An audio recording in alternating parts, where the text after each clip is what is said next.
let's do this thing.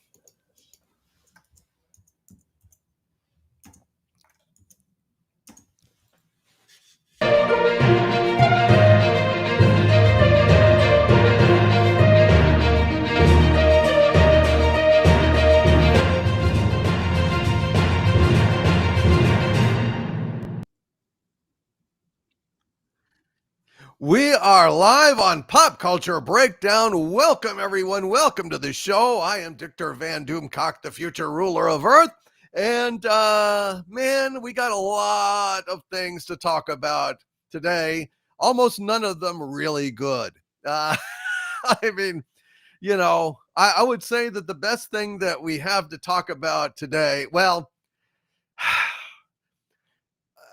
out of all the, cornucopia of shit that we've got, I think probably 2 out of 3 of the Andors and Superman are probably the 2 best things that we've got to talk about. And the rest is nay Scottish. The rest is shit.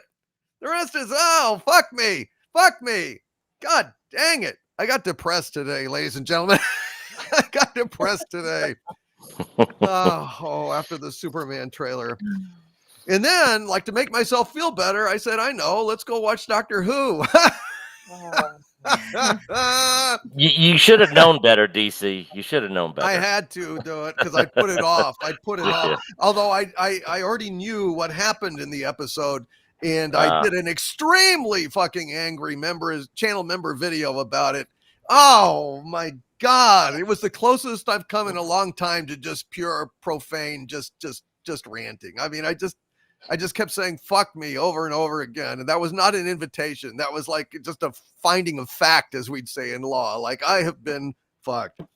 So anyway, we got a lot of bad things to talk about. And a bizarre, mystifying thing where my Hollywood agents are telling me that according to them, Avengers Doomsday is running at a budget of $400 to $600 million just for the fucking cast. Just for the cast. I'm not talking about the rest of the shit that goes on in making a movie. Just for the cast. And they're going into it, apparently, without a script. Without a script. Does that include the tariffs? Dude, we're gonna go over this, but my mind is boggled. I'm feeling like Sinatra now. I've been a puppet, a pauper, a pirate, a poet, a pawn, and a king, and mostly a pawn and shit on right now. But we're gonna talk about this. We're also gonna talk about the Ironheart trailer. And Andor, like I said, and okay. And but on the plus side, we've got a Mel Brooks much beloved classic History of the World Part 1. So let's go around. This is going to be a hell of an episode, folks. So get ready for that. I know Michael Maloney, he says, just kill me now, please. Let's go around and introduce everyone. We have at the center of the earth here with us in his prison cell, none other than Gary Ambrosia. Gary, you survived. Welcome. I certainly did. Survived. Not thriving. Nice. Not thrilling, but nice. Well, it's very thrilling, the Inquisition, and you've been Torquemaded in pop culture terms this week. So. You can't talk him out of anything. Now I'm in the know because I saw it for the first time. Hail, you guys. The other night. Robert Wright, welcome to the show. You've got your best orange prison jumpsuit on. Hopefully, if you have to run in the middle of this, we will know why. Yes, definitely. Oh my gosh. Well, maybe we have a little bit of bright spots, but good gosh, can we get good pop culture back for once, please? Please, Hollywood, give us something we like. Oh, the answer is no. It's like Tenacious D. You take the high road, I'll take the low. And we're just on the we're stuck on the low. I think it's the Hadron Collider created a new reality, but hey, what the fuck do I know? Fuck me. I'm just stuck in that fuck me mode after watching Doctor Who Gives a Fuck. And we've got Sean. Hail, Sean. How are you, Sean? Hey, LDC. Hello to the panel. Hey, guys. I didn't get a chance to say hi to everyone, but hi to the chat. And we're going to have a good show, even though some of us might be in a bad mood. We're going to have a lot of laughs today and talk about some good stuff, and we're going to have a good time. I'm determined. Well, you know, if not, I've got a little bit of Lagavulin 16 left. I got a whole bottle of Tullamore Dew honey. I got Tullamore Dew. Well, no, shit, that's in the other room. I've got Bibb and Tucker 6-year bourbon. I've got some more Elijah Craig. So, you know, I'm doing okay. I'm doing okay. You know, I may need it all. Oh my God. I felt fucking depressed after watching that Superman trailer, but let's feel better by looking at Heather L. Heather, welcome to the show. It's great to see you. Hey, Doomcock. Thrilled to be here. Not to be watching these shows, but to be here with you again is always wonderful.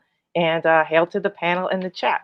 And I have a suggestion for you. Instead of all the bottles rattling around, you know how in UFO they have the bar. The commander has that bar, and it just has push buttons, and one says vodka, one says bourbon. You got to get that kind of setup. I know, and I need a purple-haired girl in a skimpy outfit to serve it. You know, press the button, right? Yeah, yeah, press that button, man. Yeah, she might press the wrong button and let Harvey out. Oh, that would be bad. Well, don't be a fucking moron and set the release Harvey button next to the vodka and bourbon and for God's sakes, please. You know, I'm not that stupid. Not yet, though. I'm getting there. Hail to Nick of Echo Base Network. It's great to see you, Nick. How are you, buddy? Doing good. Staying busy. As usual, doing busy Nick things out in Hilton Head. But yeah, happy to be here tonight. Talk about some Andor Superman trailer. Thank God I'm not in the boat with you guys with the Doctor Who thing, because as much crap as I hear about it, I'm glad I'm not having to suffer through one more thing like that. Yeah, well, you're a lucky son of a gun, and I'm looking forward to. Hopefully, you saw Andor. I did not see the last 3 episodes, but I saw last week's 3 episodes. I was trying to watch all 6 of them today, and the mosquitoes are so bad here. I was like, I've got to run out and get some citronella candles because I'm getting eaten alive over here at Mike's place. And and I had like another stop I had to make that took up some time. So I got through last week's 3 episodes. But I've not watched the new ones. I've heard about them, but I've not actually watched them. Blaming the mosquitoes. Yeah. Blaming the fucking. I mean, hey, they're pretty bad. Wow. The dog ate my fucking homework. Yeah. Wow. You know, Doomcock, you know, it's so rough here, you know, but because the pool and the hot tub in the back and the golf course in the backyard and, you know, 3-minute walk to the water. Wah.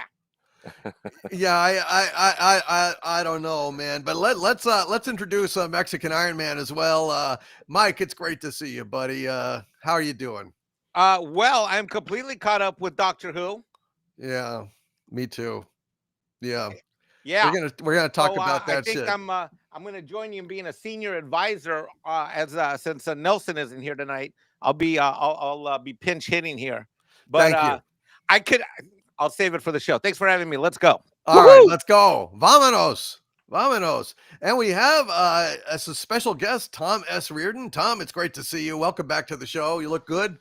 Thank you, guys. Hail Doom, hail to the chat. Haven't been here in a while. I had a health thing going on.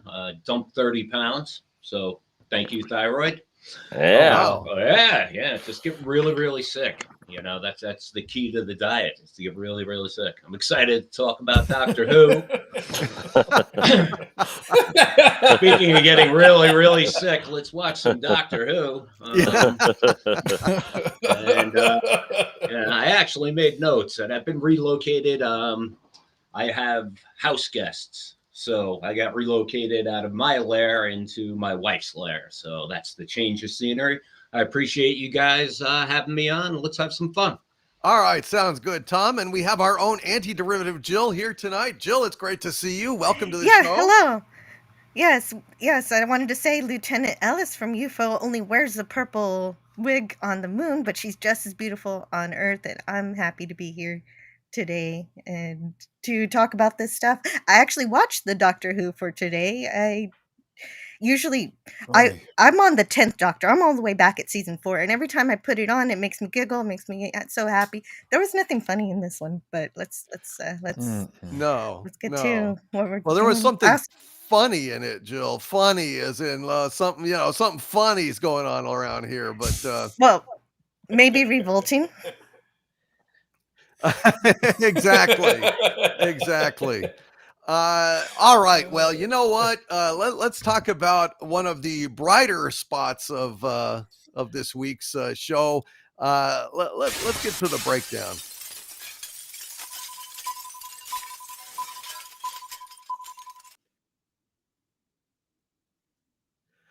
All right, folks, we got, the woods are lovely, dark and deep, but we have promises to keep and miles to go before we sleep.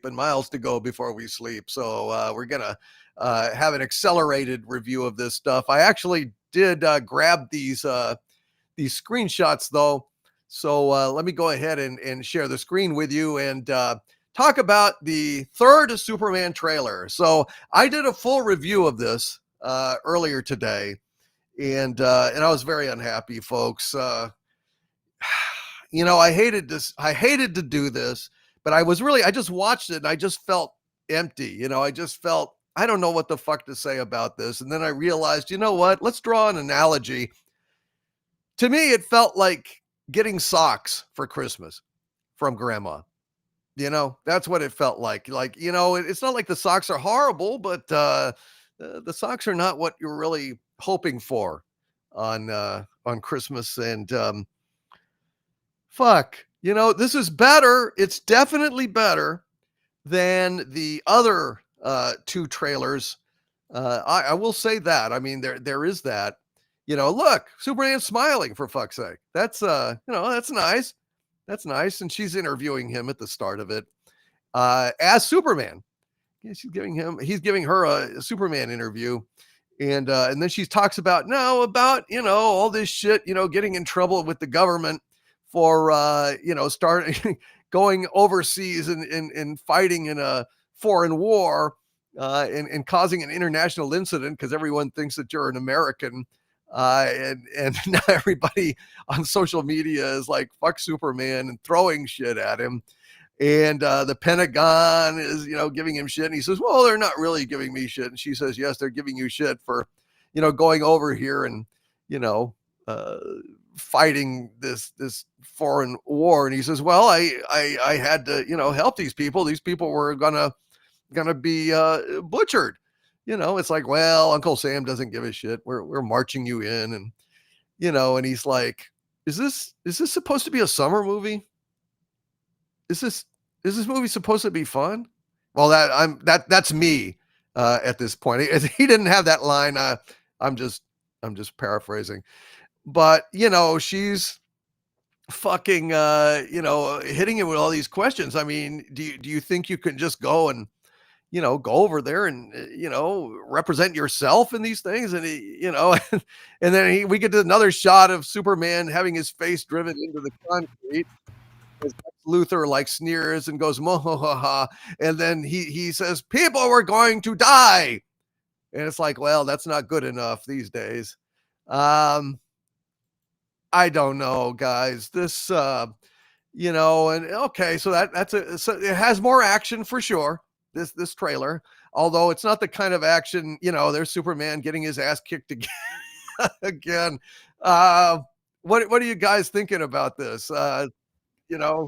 Feel free to unmute yourselves because I don't mind. Yeah. I really like socks from grandma. Yeah, do you?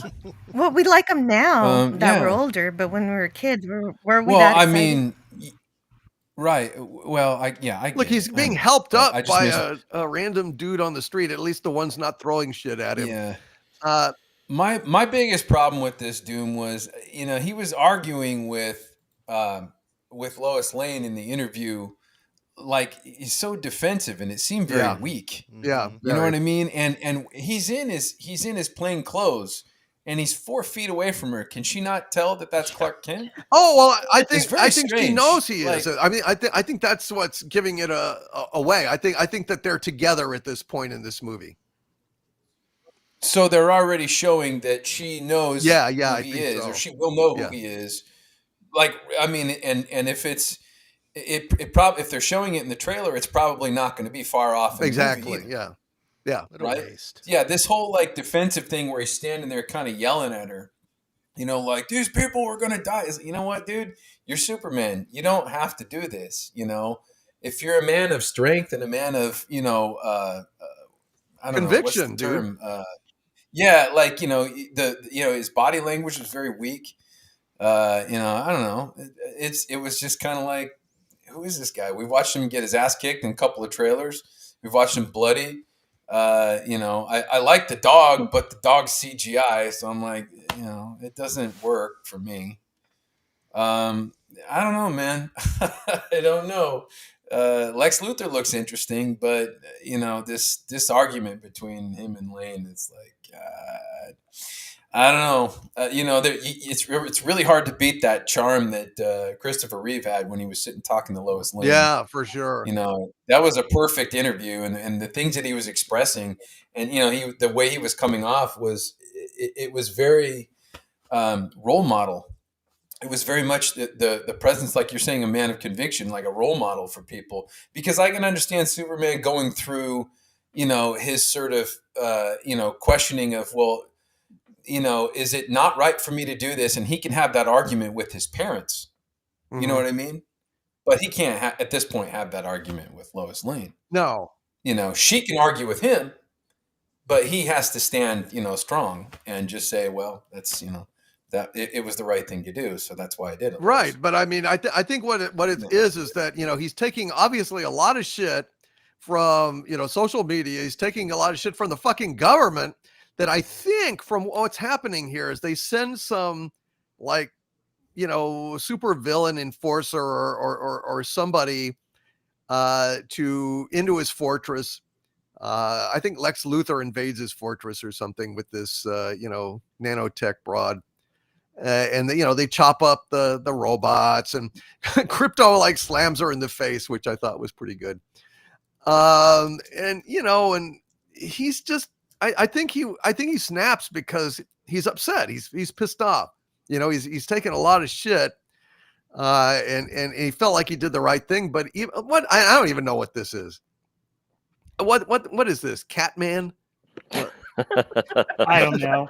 I mean, Doomcock, my biggest problem with this is, first off, can we stop with the real world geopolitical bullcrap in all these movies? Yeah. I mean, honestly, I don't need the United States government to go after Superman. I don't need that kind of crap. Just give me a good Superman movie where he's fighting villains. And then the other thing that bothers me still is that you keep showing the other heroes in this movie.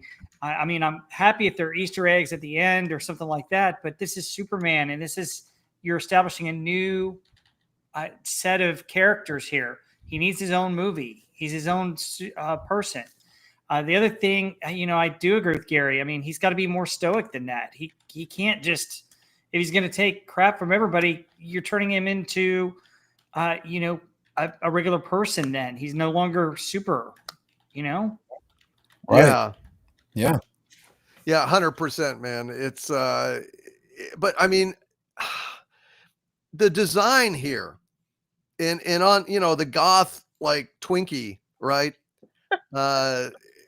It's just, I wouldn't buy these toys, you know? I wouldn't buy these toys. What is that? You know? And look, and there's, you know, some women nursing him or something. And Lois is like, I'm sorry I asked embarrassing questions. I don't know. And then look, here he is in some kind of, you know, holding cell, and they're, you know, roughing him up. What happened to Superman being super strong and invulnerable? And is this supposed to be fun? You know, this is like dragging Superman. I think the main point, and I'll turn it over to you guys. But the main point that I took away here, that I think I understand why this movie isn't working for me, is because, first of all, seeing Superman going through a whole world of real world kind of shit, where social media is fucking with him, the government is fucking with him, public opinion is fucking with him, in addition to whatever supervillains happen to be around fucking with him.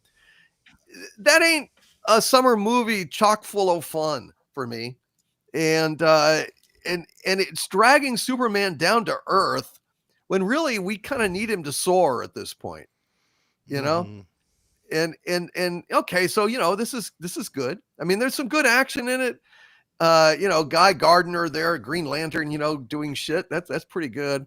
I thought that was Dollar Store General Chris Farley when I was watching it. Excuse me, Nick. That'd be Chris Farley, the Lantern. Thank you. Yeah. Chris Farley in a van down by the river. Do you guys feel like they're just trying to cram way too much into this? It feels like, Yes. let's jump right to Lois and him getting together. Let's throw the Green Lantern. Let's throw Lex Luthor. Let's throw the Kaiju. It's too much. Well, if it's 3 hours long, I would expect it to, have a lot of stuff in it. But I mean, if it's an hour and a half, way I too don't much. want a 3-hour Superman movie, though. Yeah. I don't want it either, man. I but, don't. And I completely agree with Doom. I mean, this is a pair of socks. Like, I assume this movie will be okay. It'll be okay when it comes out. And I can remember when I was a kid, when we were introduced to General Zod, and I was excited. Yeah. And I saw that in the theater, and it was an event. It was something that was happening. And Superman voluntarily gave up his powers for love. Like, it was these overarching themes and grandiose antagonists. Zod was amazing. And he had a beef with Superman's dad. He was a criminal, and it was just so well done. And there was so much anticipation around it. And this is going to be okay. That's it. I mean, it's going to be all right. We'll watch it. Man. We'll watch it and we'll review it, but it'll be all right. I'm rooting for it because I know the technical advisor that got to work on it, so I'd like him to get good residual checks. But yeah, it'll just be okay. That's my guess. I don't know. Well, I think it'll be better than Fantastic Four First Steps. I mean, that's a no-brainer on there. Let's go to Heather and then Nick. Heather, what do you think of this Superman trailer? Yeah, I don't like this portrayal of Superman at all. And the scene with him talking to Lois in the interview, it really reminded me of watching Daredevil, where they were constantly like preaching at Daredevil, saying, "Oh, you shouldn't be, going after criminals. How dare you go try to kill that serial killer?" I mean, just constantly at him with negative, "You're doing this wrong." And to me, it's just more of the same moral ambiguity from Hollywood, that you're not really a good guy. You shouldn't be doing this. You're also hurting people. Everything with the social media commentary, the news commentary, that Hollywood kind of lives in this bubble, like that stuff's even important. The geopolitical stuff that seems a little bit anti-American because, oh, you're an American, you shouldn't have been over there getting involved. Just the tone of the whole thing now, right from the get-go, I'm not optimistic at all. No, I'm not. And it doesn't look exciting. There are no. I like unlike a lot of people that are ragging on his suit. I like the bright colors. I like the suit. I think the suit is not the problem by any stretch of the fucking imagination. It's different. It's the look of the villains. It's just not fun. Nick, any opinion on this? So before this trailer dropped today, I was actually somewhat looking forward to this movie, and I was hoping James Gunn could pull this off with the new DCU moving forward. But man, this was the dumbest trailer I've seen of this movie so far. You entered a country illegally. It's Superman. Like these are the conversations you're having. Yeah. Like there was, and I agree with everybody else, what everyone else was saying. So I'm not going to rehash the same stuff. But yeah, there was tons of moments in this, and I'm just like, this is not Superman. This should not be happening. That should not be happening. I mean, this has got me down to where I still think I'm still in agreement. I think this is gonna be better than Fantastic Four. That's gonna be just For hot sure. trash. Oh, For yeah. sure. Yeah. But I am my scale for this on where I think it's gonna be for me personally is at the bottom right now. Yeah. I was not happy with this trailer at all, and I'm not even really even excited to even see this movie now because of this trailer. That's how bad it was for me personally. I'm, my hope is, and Jill, I'm going to speak to you next. But my hope is that, you can't see in the trailer look, Gunn would want to highlight or Warner Brothers. I mean, maybe Gunn didn't have a whole lot of control over this marketing material, but they want to amp up, the danger to Superman, the risk to Superman, all the kind of negative things. But, the actual movie, the only hope I have is that the movie will be, peppered with, in between this shit, the kind of, fun, goofy, quirky humor that James Gunn is famous for, which, could save the movie. But this trailer is like a fucking bag of socks. It's like, well, okay, I like socks. I'm pro sock, but let's get opening the Star Wars action figures under the tree, that I know are lurking there. You know what I mean? I'm talking about back in the 70s, back when Star Wars was good. Yeah. Jill, what'd you think of this trailer? So I did watch the trailer. Straw Dog earlier in the chat helped us out with that person next to the helicopter. Apparently that is Catman Master of the Meow Mix. So that's okay. Well, meow, meow, meow, meow, meow, meow, meow. Morris doesn't like it, but go ahead. Okay.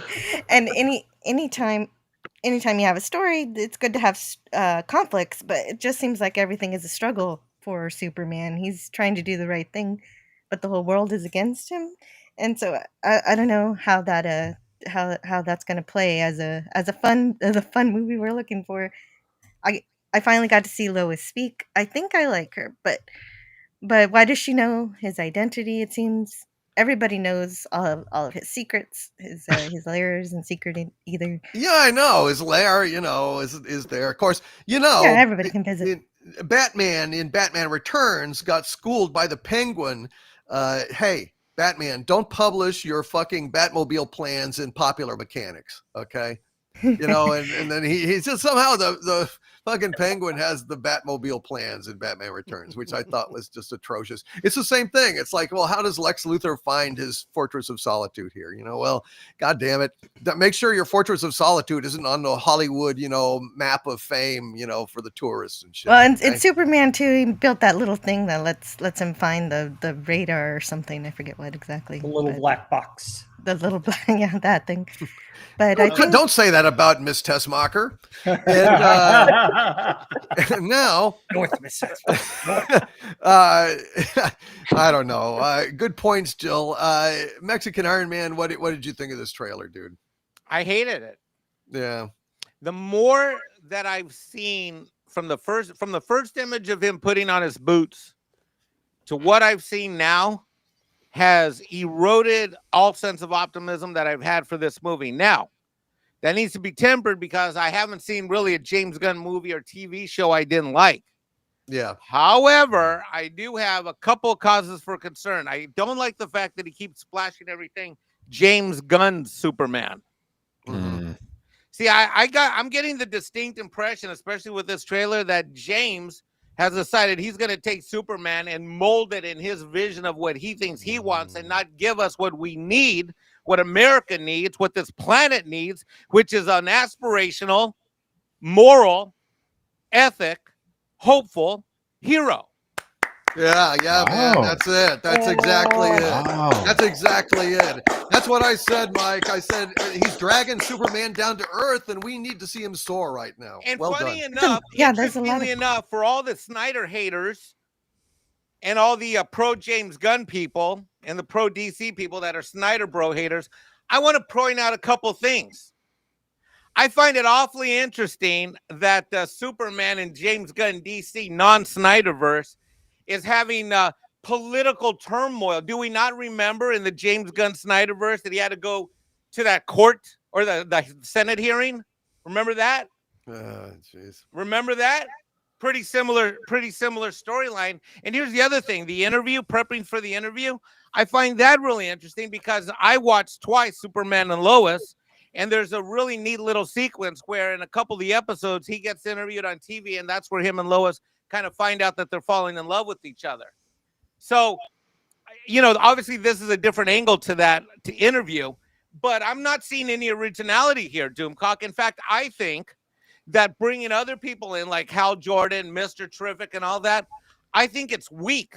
I think it's a crutch, and I think it's a way to eat up minutes, and I think it's because James Gunn doesn't get the hopeful, aspirational, true essence of the Superman. And I miss my beloved brother, Clobby, immensely. I still miss him to this day. Yep. I still can't believe that. A lot of the reasons why I have a hard time live streaming is I miss my Clobby. He was one of my best friends on YouTube. And if Clobby were here, Clobby would hate this too. Because Clobby knows the Superman that we need. And this is not it. What is that scene from Gladiator? There was a vision that was Rome. This is not. There is a vision that is Superman. This is not it. 100%, man. Well said. And Jill, you had something else to add? I did. Well, just to support that idea is that there does seem to be just a ton of pessimism in it, just saying that the world doesn't line up with goodness and right anymore, and so hopefully that gets turned around somewhere, or maybe I'm misinterpreting what they're trying to tell me in these trailers. Yeah. Well, I tell you what, though. What? How about that fascist graphic that they released?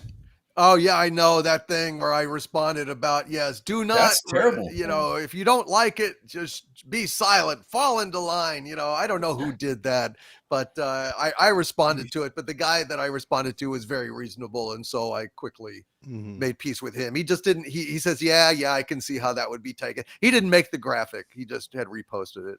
But yeah, that's fucked up. Look, I support James Gunn. I think he's great. I'm a huge fan of his, but I'm just my hopes are kind of getting dashed by these trailers. This is not what I'm looking for. I'm hoping the final movie will be better, but hey, take heart. We've got Ironheart to look forward to. So, if we can't look up to Superman anymore, well, we can sure look up to Riri Williams. I don't have anything to say about this shit. I watched it and I'm like, I can't. The only thing I ask you guys, and hail to Carla Burton in the chat. The only thing I ask is, so does Riri like jack some of Iron Man's armor, or does she build her own? It looks like when they flip it off, on top of the car, that maybe like they broke in somewhere and stole some of. Is Tony Stark on blocks somewhere? That's what I want to know. Is Tony Stark up on blocks naked? And it's like, look what I invented. I got some fucking Iron Man. Oh no. For those who are young enough, I sat there and I'm like, oh, it's almost the Gizmo Duck outfit. Rogue's backstory in the chat says, in comics, she steals it. So what a fine, upstanding young lady. Really? This Lovely. is a fine exemplar of achievement for the younger generation. But I can't tell. Look, I want to make something iconic. Well, we all do, honey. We all do. But, you can say that all you want, but it doesn't make it fucking so, It's like the Sansa Stark line in Game of Thrones, all I've ever wanted is to be queen. Oh, that's it. That's all you wanted, just to be queen. Okay, yeah, sure. Well, Hello, she got everyone. something in common with Shooty, but go ahead.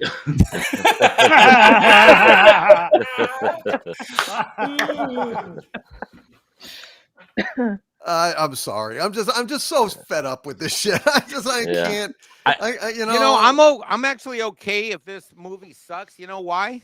Because Why? Superman and Lois was outstanding. Mhm. It was. It was. That's a great show. It was outstanding. I don't know why I'm echoing. But it was outstanding, and to me, I got my Superman. I mean, what Tyler did in that series was astounding. It was fantastic. Yeah, he's one of my favorite Supermans on the CW series, Superman and Lois. It's actually a really fucking good show. It really is. It's the exception that proves the rule that, CW superhero shows suck. But this one, Miracle of Miracles, it's really good. And that Superman is a noble, decent, good man. Lois is kind of weird and Zoraki, but that's okay. She certainly doesn't emasculate him.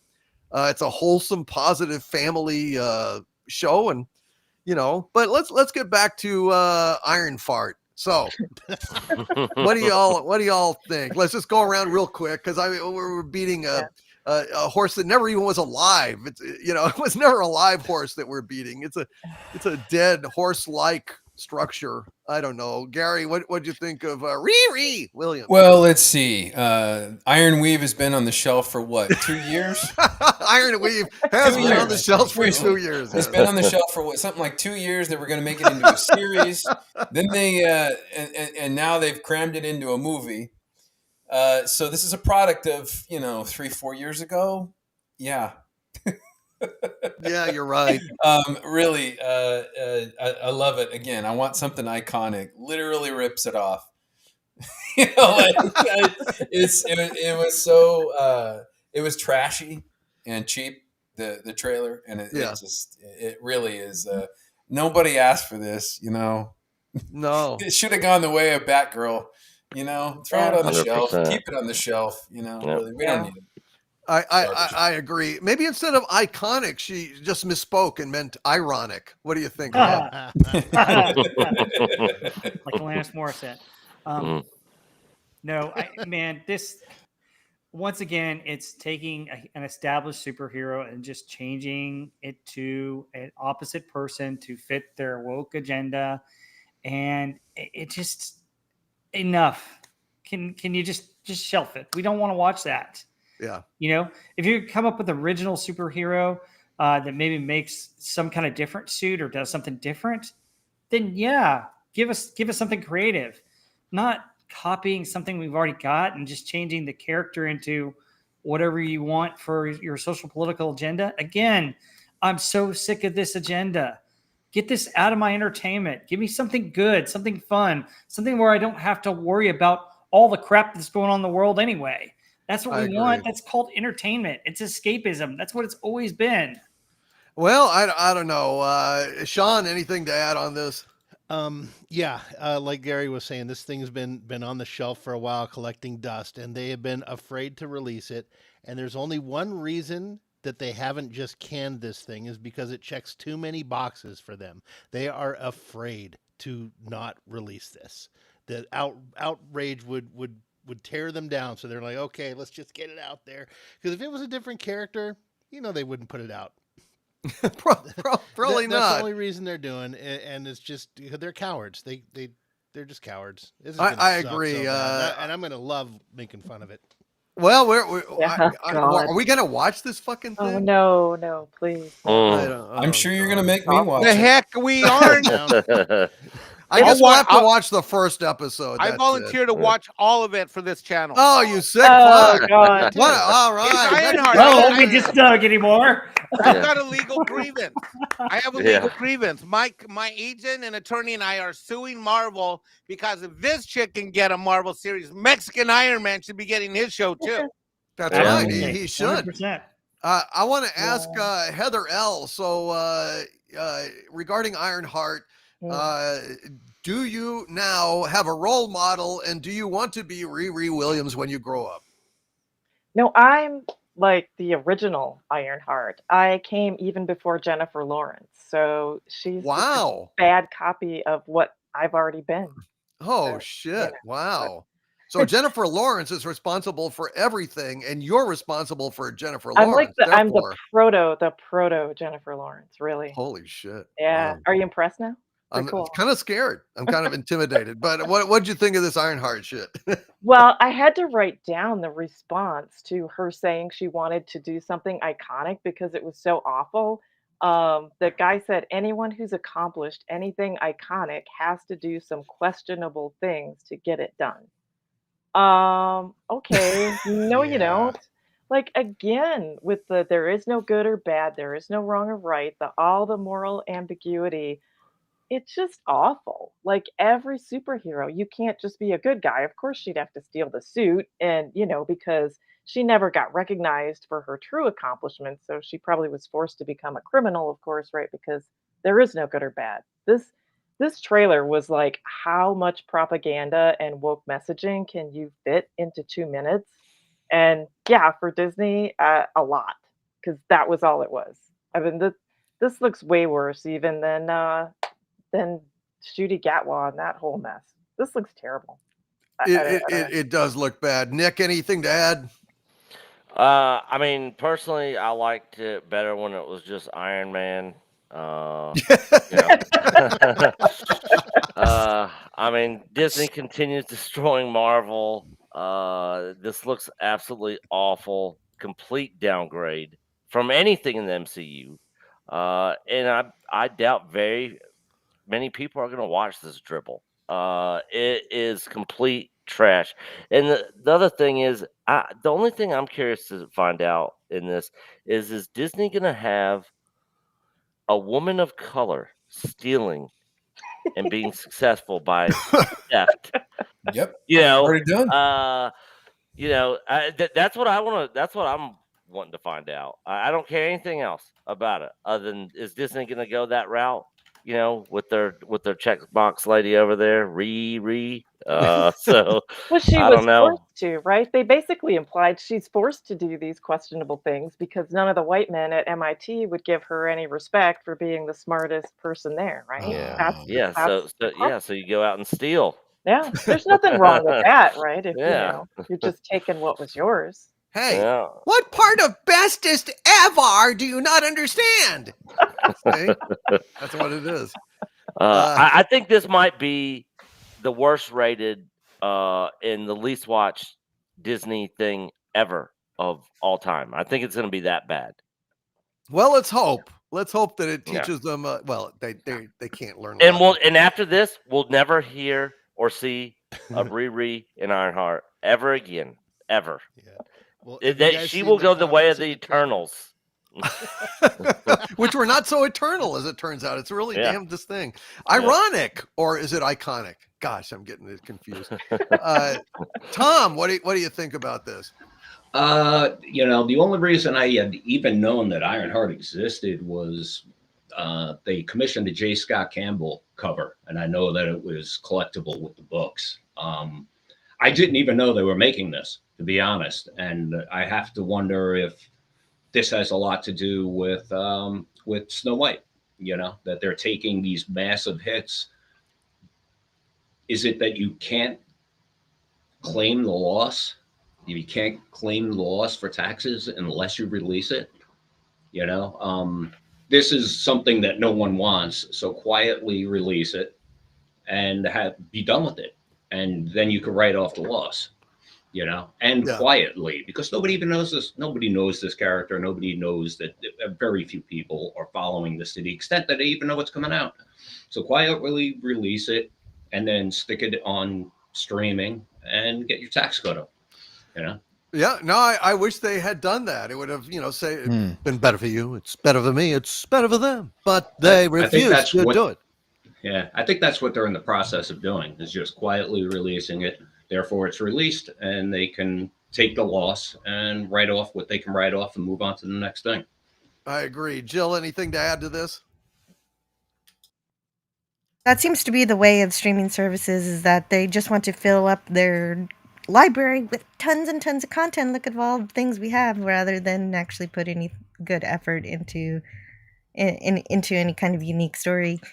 And this is definitely the furthest from a unique story. We saw this story already, and I don't know. I didn't really know a whole lot about her until someone in the chat said that she stole Tony's heart. What's the story behind that? And also Nick mentioned that too. Yeah, I don't And know, man. This trailer has one thing that is very concerning, and instead of showing me how great she is, they keep telling me how awesome she is, and how, just like Heather was saying, she was not taken seriously, and she's the bestest, but nobody notices it. So that's the whole show don't tell rule. They're breaking that one, and Yep, like I Sean agree. said, she wouldn't have to steal anything if they just made her own hero, do something different. But alas, we don't live in that world, sadly. Mike, anything to add about Ironheart? Well, I'm excited to watch this because I actually want to roast the crap out of this. And since it's only 6 episodes, I think I can stomach it. Or at least the first 3. I don't know how they're going to release the rest of them. There's only 6 of them. So given the crap that I've had to watch, more recently, I'm, yeah. And you know what? My assessment is pretty simple. Hollywood wants to spend money on this kind of junk. All it does is make me not care that they're turning into Detroit and Los Angeles if this is the kind of crap they want to put out there.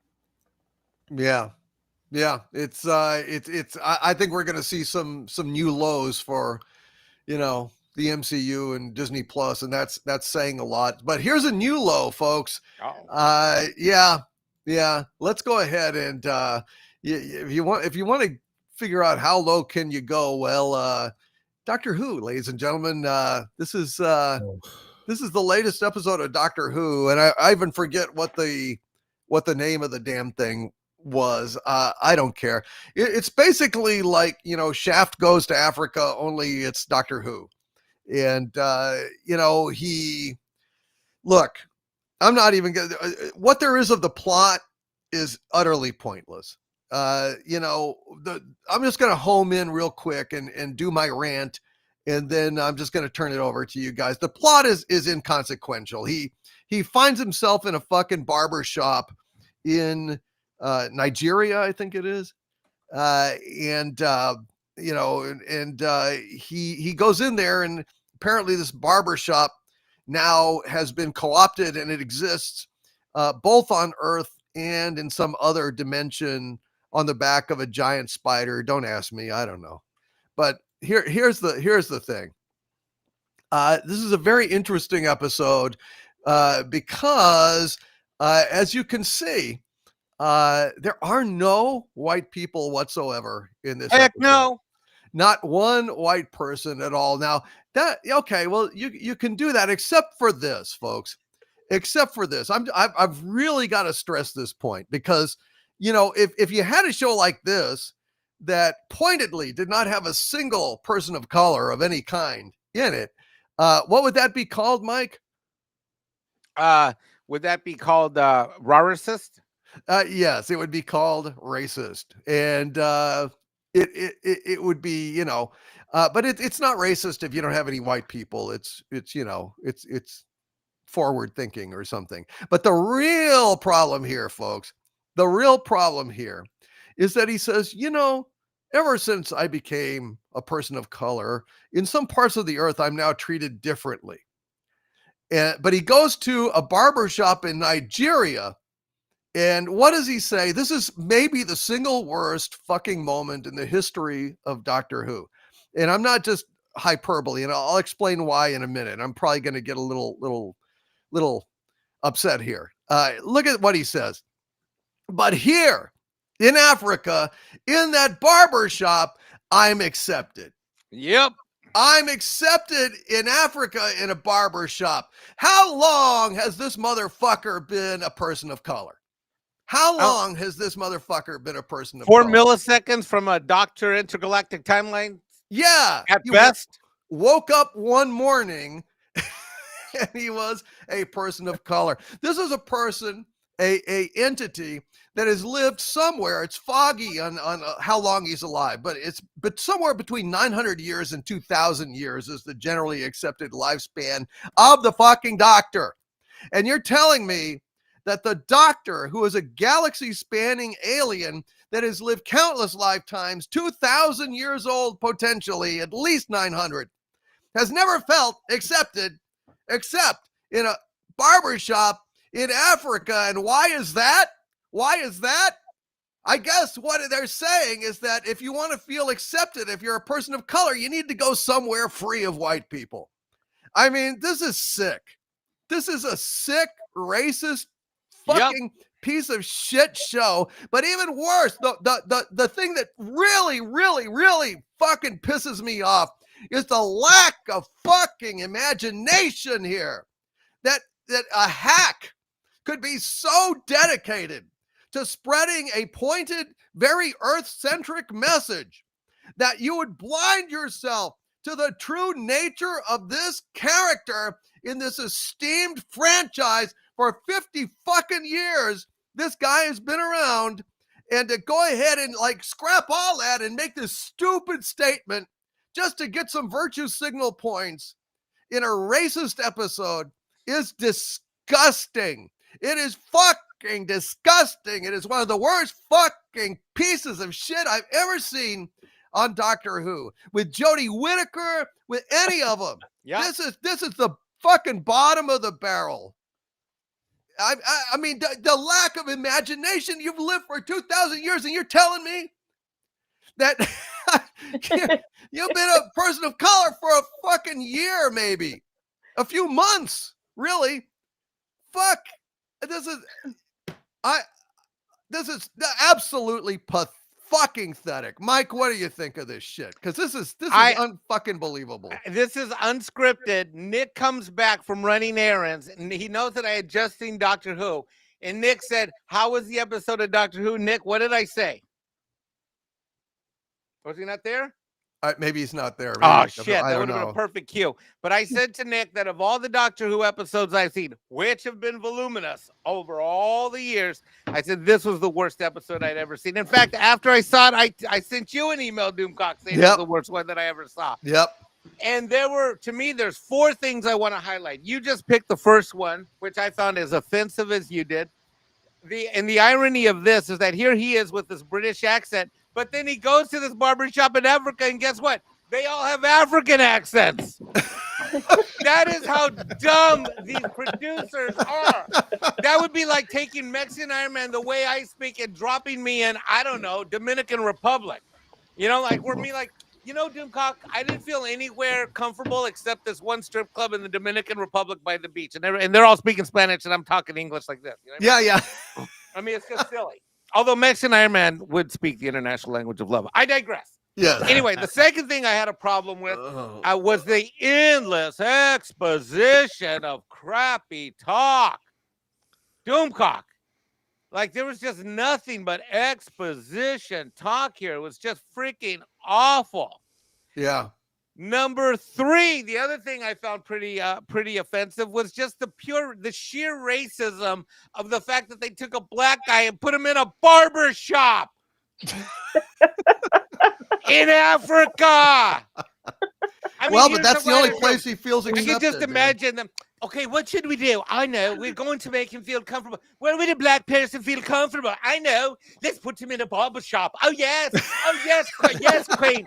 Yes, let's put him in a barber shop. But, you know, are we really pushing the envelope? Are we really creating a truly safe space for Tootie to be there in the bar? Is the barber shop enough of a safe space? As Disney, could we do more?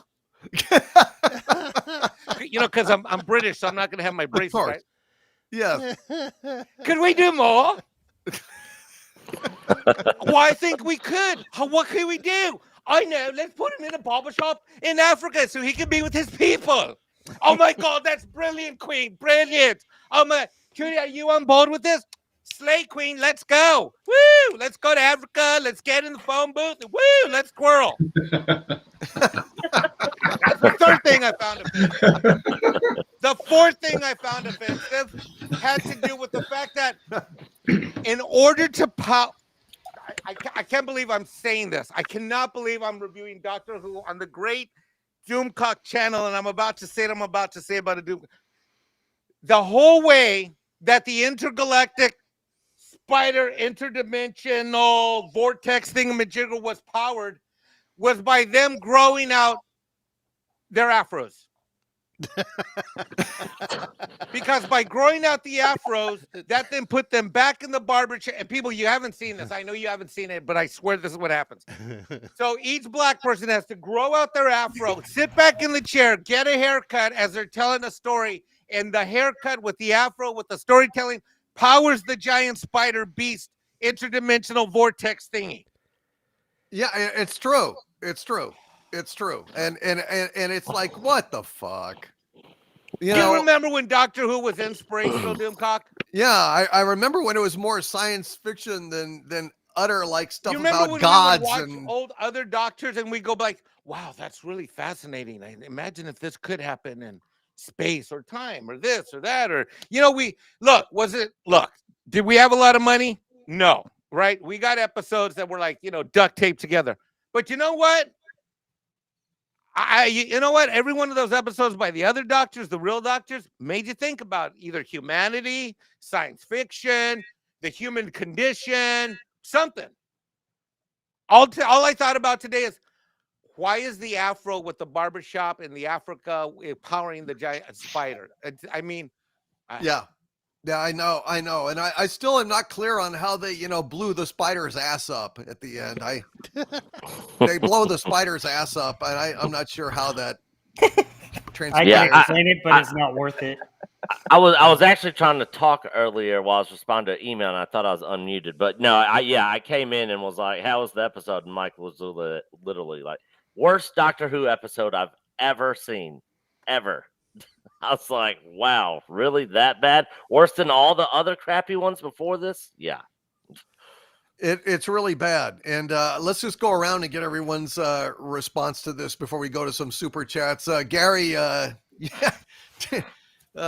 Okay. So I just saw that the PM Keir Starmer released this statement a few days ago talking about how Britain is now an island of strangers, and basically stating that their country's been invaded. And that's exactly what has happened with this franchise. Now, I'm not a Doctor Who guy, but I mean, we're talking about a property that might be older than Star Trek, if I'm not mistaken. Right. It might be early 60s, right? So, I mean, this is without a doubt science fiction, British science fiction culture, right? Yes. It's been absolutely abused, well beyond any of our properties. They haven't gone this bad yet, and it's been invaded by people who claim that we don't have any culture. Mm-hmm. So this was truly insulting to me. I mean, I joke about this shit every week. Shooty was my first. There's lots of gay jokes, and I have fun with this. This was not fun. There was nothing about this that was enjoyable. This was rather disgusting. The story was horrible. The story was fucking horrible. But it was the blatant absolute arrogance of the message pushed in this pile of shit. And it was just disgusting. And I feel really bad for Doctor Who fans and people who care very much about this property. Yeah, well, I thank you, because it's kind of heartbreaking to us. Robert, anything to add? Yeah, well, I mean, first of all, what about us that are going bald? I mean, my goodness, a barbershop? I mean, come on. Growing hair back? What is this? No.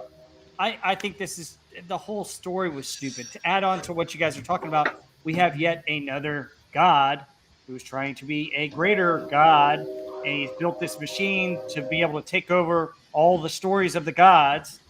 And you're just like, is this whole season about all these gods that he's got to go up against? It's stupid. It's dumb. It's bad storytelling. Other Doctor Who stories involve different monsters, different aliens, different things. Get some originality. Get something else. Let us see some other characters. Good grief. How many gods do we have to fight? And then, folks, basically, if they take all the stories and the stories power the spider machine, which is so ridiculous. And then they put a Shooty in there, and he's the Doctor. So, all the Doctor stories of all of his lifetime help him control the machine. And that's how he beats it. It's so dumb. And then the other thing that's awful in this is you have the girl who supposedly was shunned by the Doctor. He didn't save her. And I guess she was, back in the 1700s or something, going through a hard time or almost end up a slave, and he didn't save her. And she's supposed to be mad at him for that, and never does show or explain any of the backstory of her. And yet she's supposed to be motivated to not like him and help this god. And you're just sitting there going, well, at least that could have been some kind of interesting backstory that would have provided you a character and a motivation for some kind of villain or some kind of villainous behavior. But no, there isn't. It just was so bad. The story was awful, and the political messaging that you guys already mentioned was even worse. So, no, worst episode ever. Oh, absolutely, dude. Sean, what do you think? Well, I know during filming, Shooty went up and goes, "Look at me. I'm the Doctor now."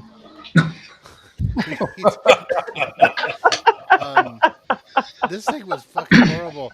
And you know what? The girl also says the line too. She goes, "Yes, my mother took me to India for the same reasons." What? Then fucking stay. Yeah. Yeah. Fucking stay. We DC, you've talked about this, how the cycle of the torch of racism just keeps getting passed on, and it's like this is a pure example of it. This was utter horse shit. Up till now, at least the stories we've seen, there was a kernel of something kind of cool or a little scene or a little idea that, well, hey, that's kind of science fiction and neat. This had fucking nothing. This was so stupid. And how does he power he gets like infinite power by telling the story that says, "I was born, I live, I died, and I'm born again." And that suddenly is like some unlimited power story for this thing to keep going. It's like plugging in the power bar into itself. It was so stupid. Oh yeah. Yeah, but how about the black god guy telling him that he defeated all the other white gods? That was yeah. hilarious. Oh yeah. I called it them. Yeah. Yeah, it Shooty's now the was. Doctor now. It was fucked up, man. So fucked up. Heather L, what'd you think? Or were they Yeah, saying so- was So the Doctor's now a complete moron as well, just because of the fact that he feels comfortable and accepted in Nigeria of all places. So it gets on the Human Rights Watch worst list for violent crime and terrorism, and they have acid attacks that they throw acid on people. And oh yeah, he's not safe and accepted in England, but Only all these against us people- white people, Heather. Oh yeah, but it's fine when they like have a violent civil war and hack each other's limbs off with machetes, but that's perfectly safe and acceptable. But oh no, England is the dangerous place. Yeah. This show is just ridiculous. I mean, it's just an excuse to promote their kind of racism and sexism, and it's just a joke. I mean, really, everyone knows. I mean, come on, painting Nigeria as some paradise. It's just dumb. Yeah, well, it's a on. paradise. It's a white person free paradise, and that's what makes it so. It's because it's you can finally breathe. You remember when he steps out of the TARDIS into Nigeria, and he goes with a big smile. It's like, what a relief. Smell Now I all can the get away from this fucking companion. smell all the rotting bodies and the open sewage in the streets. That's why he's taking that big deep breath. Well, I don't know what to say, but that's a good point. Tom, what'd you think of this Doctor Who? Yeah, I loved it. It was amazing. It was like it was like the Guinness guy. It was brilliant. No. The most offensive thing, like I actually glazed past the fact that there were no white people in it. I assumed they were going to do this regardless. This is the first series of the new Doctors that I watched, and I grew up on Tom Barker's. So my Doctor Who was weird and psychedelic, but as we touched on, very, very interesting at times, and low budge. The most offensive thing about this is you can tell there's one, possibly two writers in the writer's room that actually could write decent sci-fi if they were not shot down day in, day out by the showrunner. You know, they started easing into this idea of an energy vampire that utilizes that energy to move. No.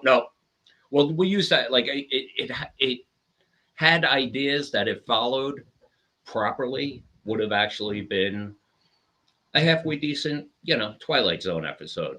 And routinely, if those two writers are there and somehow, cash the check and move on to bigger and better things. I echo what Gary said. I feel sorry for people in Britain that grew up on this and still love it, much in the same way that, Riri, there's like, with what happened to Star Trek affects us, and how bastardized it was. And plot holes big enough to drive an armored truck through. These guys are imprisoned, but he has no other power over them. Why don't they just hold him down and hack off limbs until he freaking opens the door? No, they wouldn't do that. He's a liar. And, the one thing I will give it's the first time I've seen a network television show that acknowledged the slave trade inside Africa. Because they did. They acknowledged that black people sold black people to black people. That's the first time I've seen it acknowledged. So I'll give them credit on that. And the ending was what? Deus Ex Machina. Like they had no idea how to end it. So I'm in charge of the memory machine now. Yeah. And the overarching part of the story is it's universal. It's a man demanding answers and respect and recognition from his deity and being ignored. That's a really good premise. Nope. We'll put that to the side.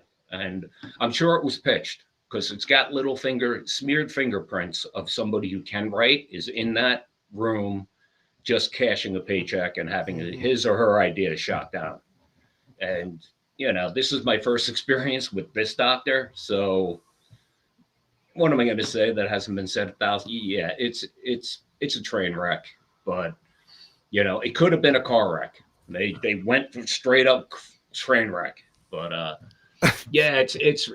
it was a rough watch, and I watched it. I did my homework. So well, thanks, Tom. We appreciate that, brother. And well said. Yes, well said, sir. And hey, Doom, I have an interesting factoid to add. Oh, go ahead. Apparently, in Nigeria, if you are a homosexual and you are caught, it carries up to a 14-year sentence in prison, federal. Wow. Oh, but it's a happy place for wow. Yeah, they're idiots. They're idiots. Yeah. They're hypocrites and they're idiots. It's even though it's never been mentioned before since 1968 and all the runs, it's the only place in the universe he feels comfortable. Yeah. They would have brought that up once or twice over the last 40 years, but no. And also the problem is, and Jill, you're next. But the problem is that he says, "Oh, I've been getting my hair cut there forever." Really? When you were William Hartnell? When you were Tom Baker? I mean, how long exactly? You've only been a person of color for a blink. Honestly, in terms of the actual, show, I would think it'd be like maybe a year. Maybe at best, because I mean he was 6 months like undercover at the Robot Revolution planet, but I mean then he picks her up pretty much right. So I mean it's timey-wimey, but it ain't a fucking long time for a guy that's lived 900 to 2000, and he's acting all of a sudden and like he does the high five and the the kind of airplane kind of jive greeting, like at the end where he slapping hands and doing the pulling hand thing, and it's like when did he learn this exactly? When it was William Hartnell doing this to Daleks back in 1963. Where did this guy Cybermen I will teach you how to be cool. Okay, thank you, Cyberman. This is a complete bullshit. Anyway, there's so much about this that's terrible. Jill, what'd you think of this episode? I don't know. It's even worse than that, Doomcock, because he says he doesn't get his haircut there. His companion. I'm sorry, I forget her name. But she says the TARDIS cuts his hair. So he says, I don't go there to get my hair cut. So why does he go there? I guess he says to be accepted among his fellow Time Lords. It's a But wait safe minute. space. Those other people there, they're not Time Lords too? No. Is that- No, they're okay. They used to meet in a pizza place, but that got shut down. So. I feel like you talk. I feel like there was something good. There was something interesting here. Like you said, it could have been a good Twilight Zone because it's got those fantasy elements of, oh, this is weird. This spider generates energy from stories and emotions. So maybe, but it's, I don't know. It comes out like acid reflux and word vomit when right in the middle. Like Iron Man said, there was too much exposition that didn't really explain anything no matter what they said. It's just ridiculous sentence fragments. And one of the things in the stories is that in a good story, you get to know the characters, you get to care about them, and they wanted me to believe that there was some kind of family connection. I could tell that's what they were going for, because they were like, he's hugging random strangers on the street, and he seems to know everybody, and they all love him. But I don't understand. And these people are trapped in this barbershop, and I know why they did barbershop, because there's that barbershop movie that people really love that actually did get across African American culture that this episode wanted to present, but just for Africans. But they forgot what makes barbershop such a good movie is that it's really funny, and then they're supposed to be telling jokes. And that's, it was a joke in a way. But that's what I expect from Doctor Who, is to make me laugh, because I'm on season 4. Like I said, I'm on the 10th Doctor. Every episode makes me giggle at least 3 or 4 times or more. That didn't happen here, and I guess I get it. They're prisoners. It's misery, and that's what it seems they want you to feel. They want you to feel these people's misery in this show. That's what I get from this. Is just, well, that worked. Well, I did feel misery. And in fact, I can attest one thing that's true about this show, that it does generate power from telling these stories. This episode definitely generated power. In fact, earlier tonight, you heard what you thought was a train going off, but it was actually steam coming out of my ears. It's steam power, ladies and gentlemen, that this show is creating right out of my fucking ears. You know what really bothered me was that it wanted to give you a sense of urgency, because they kept saying you gotta sit in this chair. Your afro just grew back in 5 seconds, so you got to tell a story. But why? Why do you have to tell a story? Are they going to feed you? If you don't tell a story, they're going to feed you to the spider. They didn't really explain it. No, they didn't. All right, let's go ahead and get to some super chats here, folks, and then we will talk about we'll talk about Andor.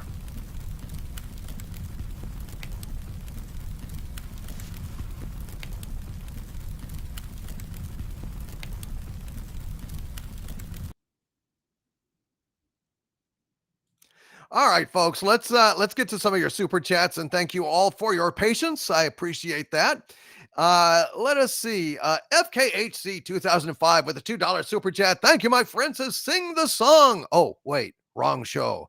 Yeah, thank you. Thank God it's the wrong show. F you, FKHC 2005. Hail to you, FKHC 2005. And he also says with a $2 super chat, happy birthday, Doomcock, which is upcoming. Yes, my friends, it's true. Doomcock's birthday is tomorrow. My birthday is tomorrow, and officially I will be celebrating that birthday on Friday Night Frolics this Friday at 7:30 Central. Hope you guys will swing around as I have a drink and we sing some songs and tell some stories and just have a lot of birthday fun. Thank you, FKHC 2005, for those super chats. And Evan Peterson with a $5 super chat. Thank you. Evan says, happy birthday tomorrow. Great movie tonight, even if he did sort of ruin it with a woke sequel. I'm having all kinds of loading issues with YouTube. Yeah. Well, yeah, YouTube. I think YouTube is riding on the back of a giant spider, and it's powered by farts or something. I don't know. Maybe there was some great truth revealed in this latest Doctor Who gives a fuck. I don't know, but YouTube is messed up. Mr. Eagle Flying with a $10 super chat. Thank you, Mr. Eagle Flying. Says, did I see Happy Birthday Doomcock scroll by? Well, congratulations, sir, and many more when appropriate. Also, where's that book review on the book I sent you? Grin.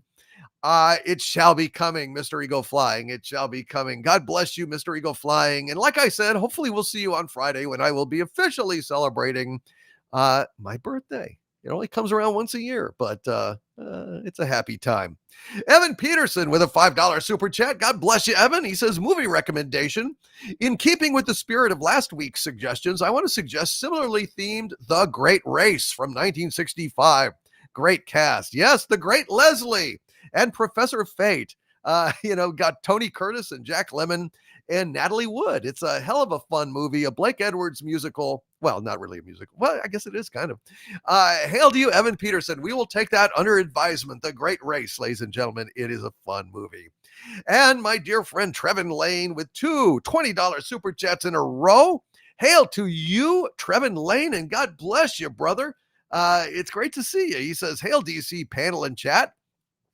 The trailer for the 6-episode overpriced flop to be called Ironheart has been launched. Today, I learned that they toned down how much of a monster the main caricature is from the comic. So the comic is even worse? Really? Oh my God, Disney. What are you guys thinking? What are you guys thinking, for God's sakes? It's painful, absolutely painful. Hail to you, Trevin Lane. He also says, I'm hearing rumors that Dave Filoni hates Andor and has been blocking any projects like it. Really? Well, I guess, Andor is maybe not so much compared to, I don't know, Ahsoka. Maybe. Of course, Ahsoka makes anything look better. In other words, Ahsoka was horrible.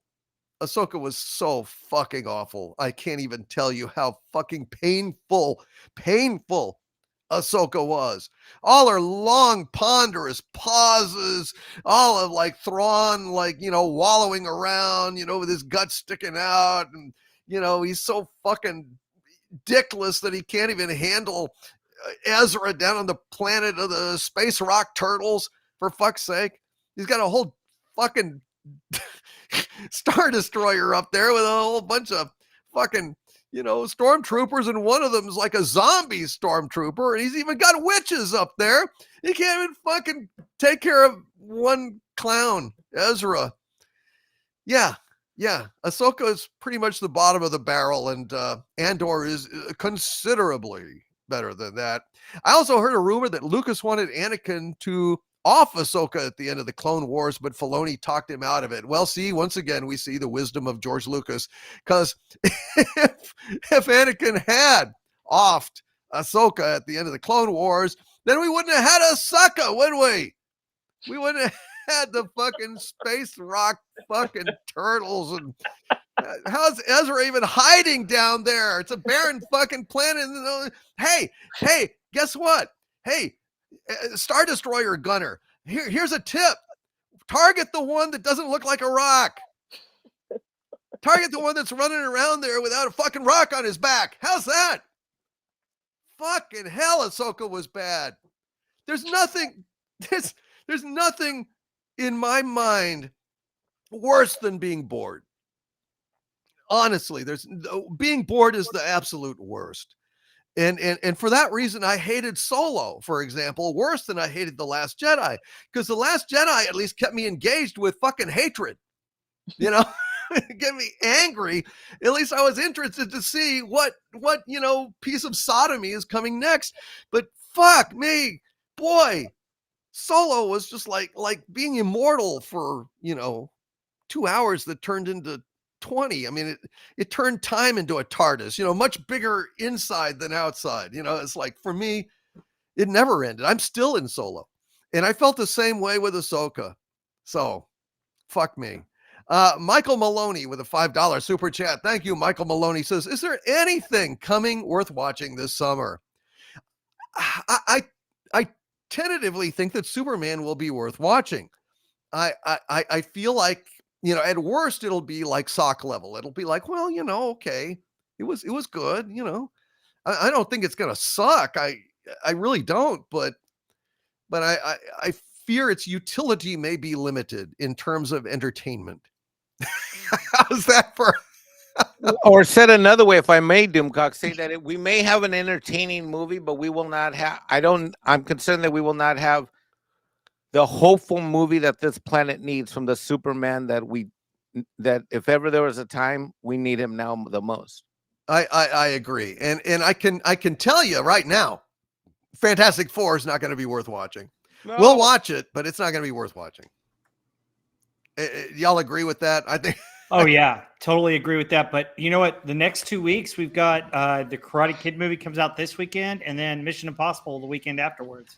Those will be worth watching. Those will be worth watching. I don't know how great they'll be, but I'm looking forward to seeing Daniel-san in the Karate Kid 2 movie. So go Daniel-san, man. I love Cobra Kai. Warachi with a $5 super chat. Thank you, Warachi. Says Gary's rations for this week: blue milk, Soylent Green wafers, Korean barbecue flavor, turkey jerky, trail mix, a Roman candle, and crusted bandages. Why crusted, Warachi? Very good. I'm eating them right now. Thank you. Oh, really? So they're like sugar frosted flakes or something? They're crusted bandages? Good. You know? Yeah, human sugar frosted flakes, but yeah, they're good. All right. Well, and hail to Soylent Green. Soylent Green is made out of barbecued Koreans, I guess, in this instance. Hail to, well, he says it's Korean barbecue flavor, right? I'm not making this up. Doomcock, that's so funny. It's not my fault. This is Warachi. Warachi, it's on you, dude.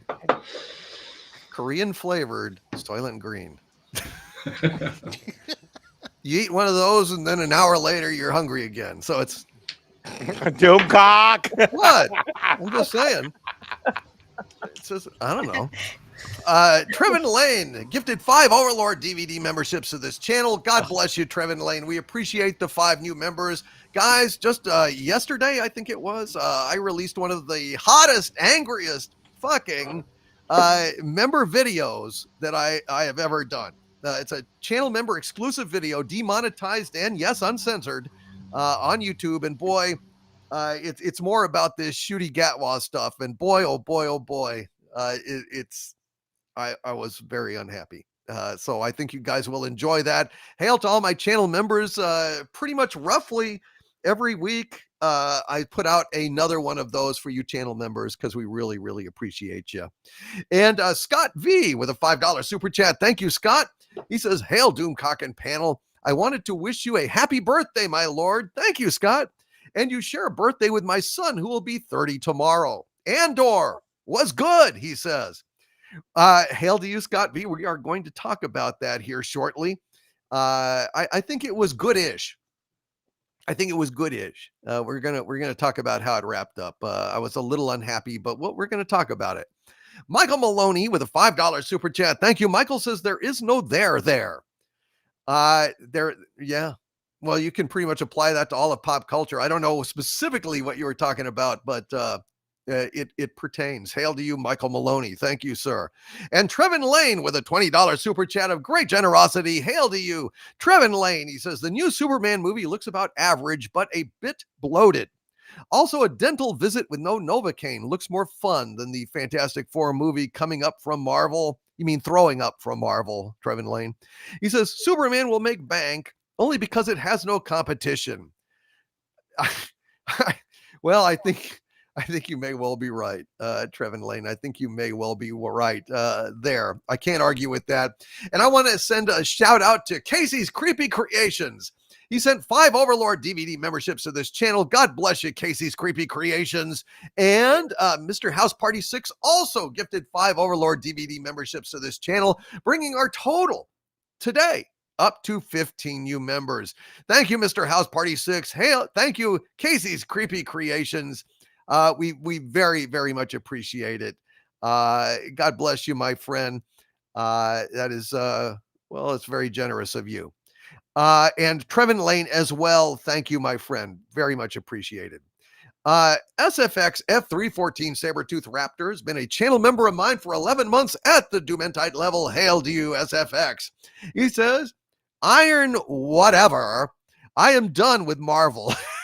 And whatever, DOA. Don't care. Keep growing. I think superheroes are now where Westerns were as they've fallen out. Yeah, oversaturation and too much suck. Just fucking plain speaking, too much suck. What a bloody shame. Hail to Carla Burton, who's been a channel member for 49 months. Hail to you, Carla, says happy birthday, DVD, who takes the slings and arrows.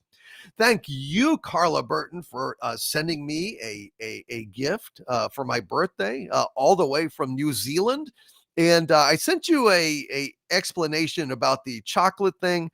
And I just wanted to let you know I will be eating that. Thank you, Carla Burton. Appreciate you very much, dear lady. Much love to you. And Casey's Creepy Creations with a $10 super chat. Thank you, Casey says, hail and happy early birthday, master. Please accept this small token of my esteem. I only wish I could have given you more because your friendship is priceless. Hail to you, Casey Osowski. You, sir, are a true gentleman and a great friend. Hail to you, Casey.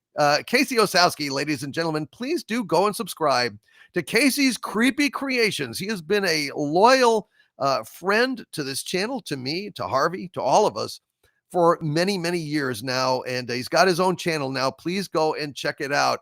If you would, please go subscribe. And Michael Maloney with a $5 super chat. Thank you, Michael. Says there are books that would make far better movies. Confessions of a D-list supervillain. Yeah, even a D-list supervillain would be better than this shit. It's sad. It's sad. And we're going to get to how sad it is in just a minute. And Angry Yeti TV with a $5 super chat. Thank you, Angry Yeti TV. Says Tony on blocks. That's a stark contrast to him flying around as Iron Man. Well said, Angry Yeti TV. Well said. All right, folks, let's go ahead and come on back from the super chat break. In fact, it looks like we have Andy Masterson joining us here. Hail to you, Andy Masterson. How are you, Andy? What's up, Andy? I watched Andor. Good. I had to call that hotline. What hotline? That it's life is worth living. Between that and the Thunderbolts, I don't know which gives me more therapy or need for therapy. Oh, I thought maybe you were talking about a couple depressing venues there, but wow. Yeah, it was interesting. All right. Well, let's talk about Andor. Unfortunately, Nick is too busy to watch. What? The fucking... Hey, I got caught up on last week's episodes that I missed. What's her name, Nick? What's her name? Yeah. You assume there's only one. Yeah. He was in the hotel Mexican Iron Man, so there can be only one. Oh, Jesus. All right. Well, let's talk about Andor. I will go ahead and give you my take on it. It's not going to be hugely detailed, but I've been a supporter of this show. I've really enjoyed it. I think it's head and shoulders above other Disney Star Wars TV shows for sure. I think it's one of the best Disney Star Wars things that they've done, period, movie or TV show. But I don't think it's really Star Wars. It lacks that element of fun. It lacks that, Saturday matinee, serial thrill, chill, spill kind of movement. It's just not. It's not the same joyous pop culture explosion that we loved with the original trilogy. It's got more of its DNA rooted in the prequel trilogy than anything else. which is not a bad thing. But, you start getting into politics and politicians and, the technical aspects of how a republic falls to tyranny. This was a spy caper show. And as such, it's a slow burn until it gets going. I really felt like it started going after episode 5. It pretty much, with dips, it would dip and it would get better again. And, I thought that episodes 8 and 9 in particular were very good. This week, I felt that episodes 10 and 11 also kicked ass. I mean, it was like, man, we are hurtling. We are going on. We finally got the robot back. K20, I think is his designation. That we love so much. Yeah. Alan Tudyk, voiced him. And my God, he's got more personality than the rest of the fucking show. It's really something. It's that's why. Oh, it's great that we bring him in at the fucking end. But never mind. Okay. But yeah, fuck me. Episode 10 was fucking great. Episode 11 was great. And episode 12 was there. Episode 12 was present.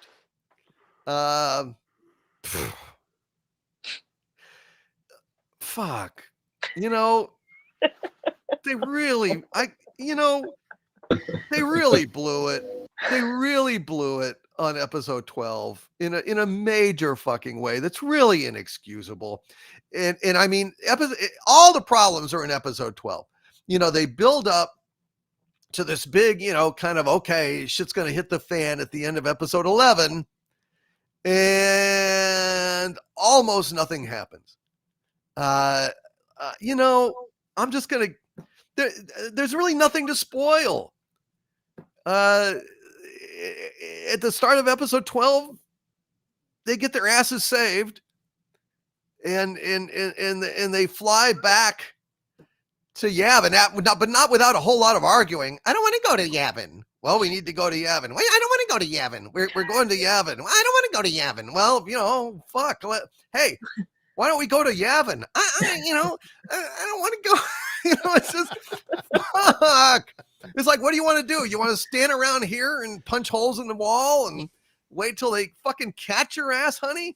For fuck's sake, let's go to Yavin. I don't want to go to Yavin. Fuck. So eventually they go to Yavin because, she gets stunned, and then he bends down over her body and says, let's go to Yavin.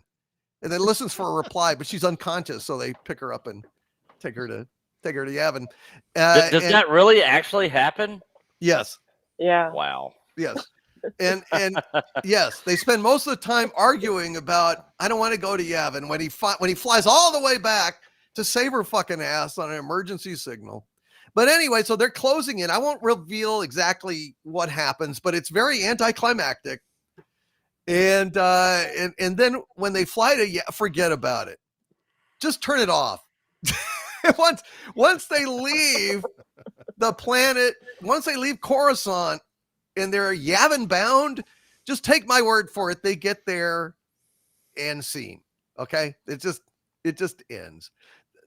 They've got word about this big weapon that's so fucking important, but there's no big scene where like a big dramatic reveal on Yavin to the rebellion leadership. They just give Andor shit.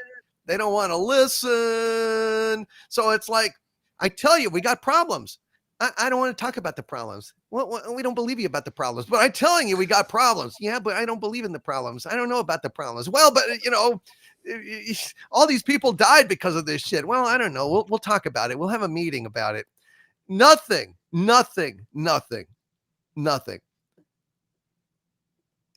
It was so anticlimactic. Basically, the next episode of Andor is Rogue One.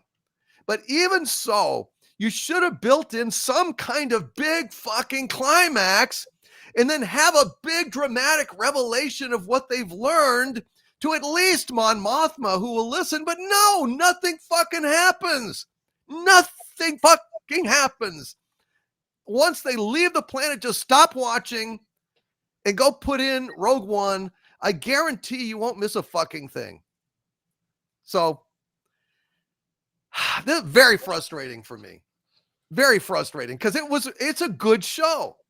It's a good show. And I think you'll enjoy it if you just stop watching once they leave Coruscant in episode 12. Just stop watching and you'll be a lot happier than if you linger for the next 40 minutes listening to fucking nothing. So let's just go right down the fucking line. Let's just go right down the line. Gary, what do you think of what I said? What do you think? I think that you are a very hopeful guy, and you give a lot of credit to this show where I don't think it's owed at all. I think that you're very honest, and I think that you appreciate good things. You pick the corn out of the shit, that's for sure. That's true. But really, I mean, this show peaked 4 hours before it ended. This bullshit at the end where they're getting this girl out of the building, they're literally just sitting there arguing that the script, it's written poorly so that the stormtroopers can enter the building and corner them.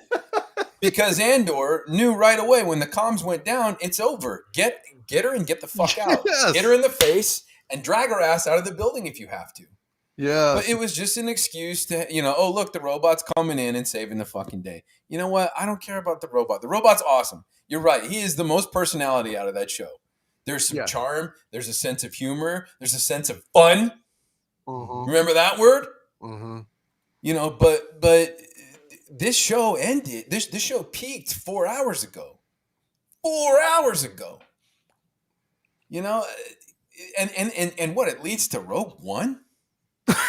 Well, yeah. And I really don't have much else to say about that, but I do want to make a point. Jill, you said something very interesting and profound earlier about how streaming companies want to add content to their channels in order to sort of bloat them out. Well, Tommy and I both know back in the day, the way that they used to do this was these cheapo DVD companies where they would purchase the crappiest movies ever. And Tom knows about those crappy movies, right? We made some of them. But they would purchase all these really crappy movies for no money, really no money, just a contract. And they would borrow against the content that they owned under contract. So that could very well be what they're doing to streaming services in order to inflate their assets, is to just pile a bunch of content on. Whether it's good or not, it doesn't matter. Yeah, no, that's possible. It can all be borrowed against. Yeah, no, I think that's a good point. Yeah. And Rob is dressed up like a prisoner from Andor. So what did you think of my assessment? I agree with your assessment, actually, because I liked episode 10. It was really good and very meaningful for those two characters. And it told a separate story within the whole frame of it. And I thought it was really a fitting way to tell the end of those two characters. Mm-hmm. I liked it. I think episode 11 was a true spy story, almost like a Tinker Tailor Soldier Spy type spy story, which I love. So both those two episodes were great. Episode 12 just dragged. And the problem that I had that I would add on to your comments, because they're virtually the same, is that I was kind of taken aback by who lived. And I'm sitting there going, okay, so you have all these particular people that live that have a thing in common. And you're just like, okay, so you're not going to kill the main bad girl, even though she's done more harm than any of the other Imperials that you're going to kill for letting the rebels find out about the Death Star. What's up with that? And then it ends, you had all these previews and stuff, and you used Vader in part of your marketing for Andor, and you don't show Vader once. And you have this escape, but nobody sacrifices himself for anybody escaping. You have this stuff about the Death Star, and you want to tie it into Rogue One, and it's like you're trying so hard not to go up against Rogue One, but yet you don't add to the story to make Rogue One more meaningful at the beginning, to where you understand, oh, this is why Andor had to kill the one guy and get the information at the beginning of the movie. You don't even set that up. It just was boring. I can't tell you how bad some of this has been, where I've had 2 good episodes and 1 bad one. And it's just, you're watching this at night. You're having to watch 3 hours of it at night. And it's like, okay, come on, give me something. This one gave me first 2 episodes that were great and then just bored me half to death the next one. At least I got to sleep well. That's about as good as this gets. But it's so hit or miss on this show. I love the 2 episodes. I think it did some stuff that is really good for something set in the Star Wars universe. It's not really Star Wars. I agree with you on that. But it just, the ending was so flat when it could have been something more. Could have been something better. You could have somebody make another sacrifice so that other people get away. You could have done something different with it that would have made it, oh, wow, that's interesting.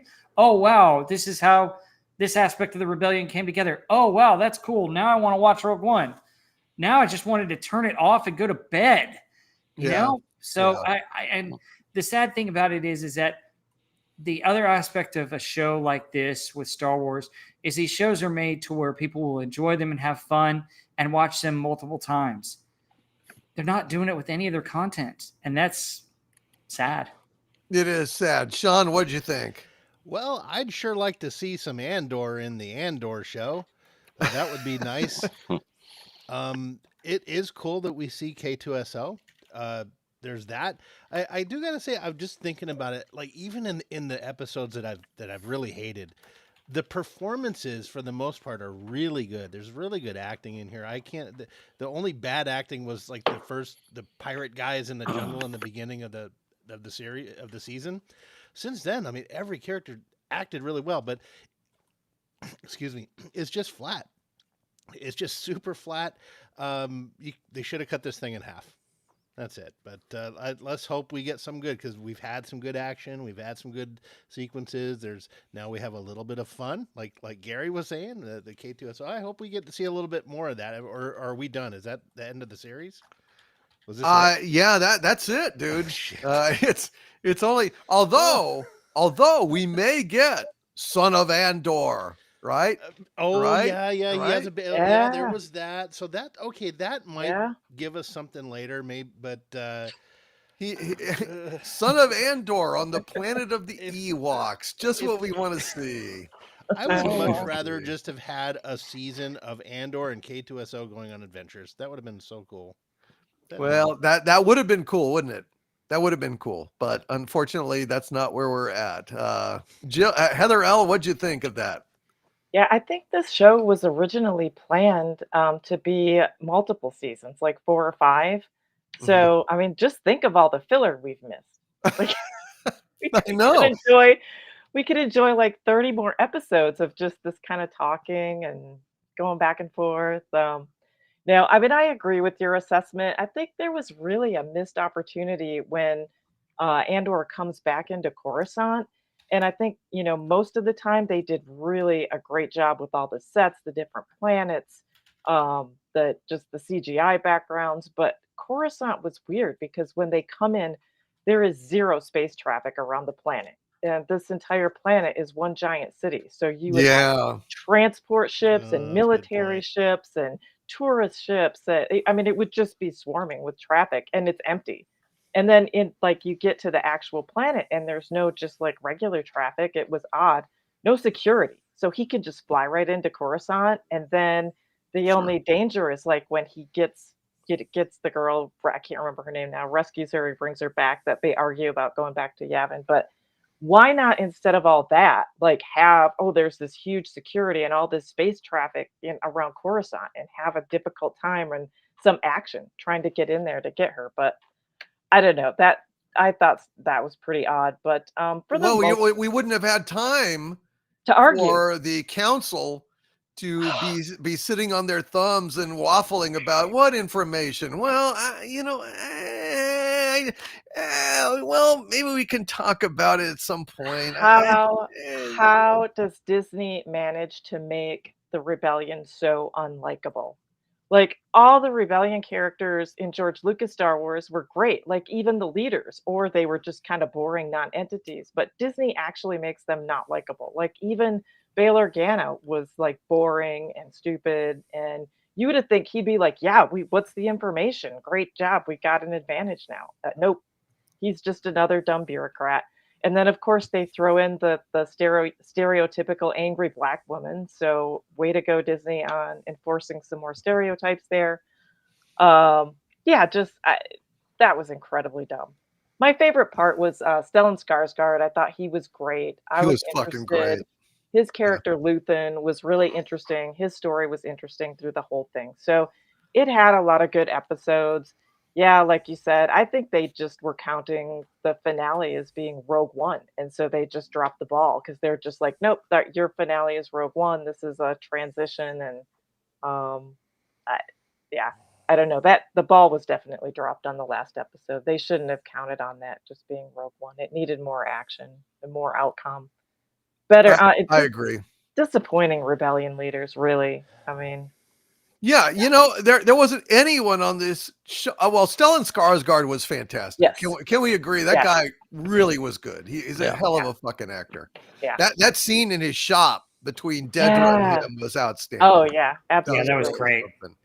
But otherwise, there is no other rebellion officer on this show that manages to do with their entire performance what that guy did with one line in Return of the Jedi. Remember the guy that steps up and says, "We have stolen an Imperial shuttle." The way he says that, General Nadine. General Nadine is a badass. He says, so he's got one line, and he's more badass than all these dumb fucks on Yavin on this fucking episode. It's Jesus Christ. Nick, what did you think? So as everyone knows, I've not seen the last 3 episodes yet, but I will say this. After hearing what you guys have said about the last 3 episodes. No, the 3 episodes, 2 of them are good, but the last one is the problem. Yeah. So I'm probably going to agree with probably what Gary was saying, because the 3 episodes from last week, when they were trying to get Mon Mothma out of there, when she was doing her whole Senate speech, they're trying to shut down the feed, all that whole thing, that was the most interesting thing, segment that I've seen in this entire show up to this point. I actually, somewhat enjoyed those episodes during that part, but at the end of the day, back in the 90s, I don't know if any of you guys ever read any of these books, but there were 3 books: Star Wars Tales from Jabba's Palace, Tales from Mos Eisley Cantina, and Tales of the Bounty Hunter, which were basically stories on all the bounty hunters you see in Empire and their backstory and how they wound up on the bridge of that Superstar Destroyer. Same thing with Jabba's Palace, all the henchmen you see in there, their backstories, how they wound up there, and same thing with all the people you see in the cantina scene in the first Star Wars movie. But it gives like background and context to a lot of the characters and what's happening in those movies. When they were doing Andor, I thought we might get more like context and additional stuff to where when you watch Star Wars, you're like, it gives you like a broader scope of what was going on and how a lot of the stuff came to be, some, backstory there. But literally, it's like, I don't care about any of this. Like, I've literally watched this show. Like Rob was saying, he was watching at night. Well, I'm trying to watch this in the daytime, and you can ask Mike. I've fallen asleep just about every single time I've tried watching this show. And I don't know if it's just because I'm jaded with Disney Star Wars and just don't care anymore, or what, but I'm definitely going to watch these next 3 episodes, and then we'll, I guess, move on to the next crappy. Oh, I think the next thing's what, Ahsoka season 2. Oh God, I hope not. which they are actually filming right now. It sucks, Nick. Oh God, Ahsoka is vastly worse than Andor. Vastly worse. Oh yeah. Now I will say this. I think a lot of the cinematography in Andor looks great. It's world building. It's really good. Yeah. Great. Yeah. But again, at the end of the day, I'm just so jaded with Disney and what they've done with Star Wars. It's just hard for me to enjoy it. Like, I try watching it and try to kind of block all that out, but at the same time, I'm so angry with them that it's just like it's hard for me to care, and that's kind of where I'm at. But I'm looking forward to seeing these next 3 episodes, seeing how it ends. Well, good, man. Good. I got to say that, Stellan Skarsgård's Luthen's assistant, she looks a lot like Princess Leia. She would have does. made an excellent Princess Leia if they had to like recast, because she's spunky. When her hair is up, she looks a lot Carrie Fisher-ish. It's kind of a interesting resemblance there. And I think she's pretty hot. Tom S. Yeah. Reardon, what'd you say, Tom? This was amazing compared to Doctor Who. Yes. No, I mean, I echo a lot of the things that everybody said. It's slow, it's boring. It was triumphant when you put Skarsgård out of his misery, so he didn't have to, okay, don't bring him back. I don't need this actor to suffer anymore being in the show. He's the only engaging and compelling actor that carries scenes. Mm-hmm. I'm not saying anybody else is incompetent. The acting is fine.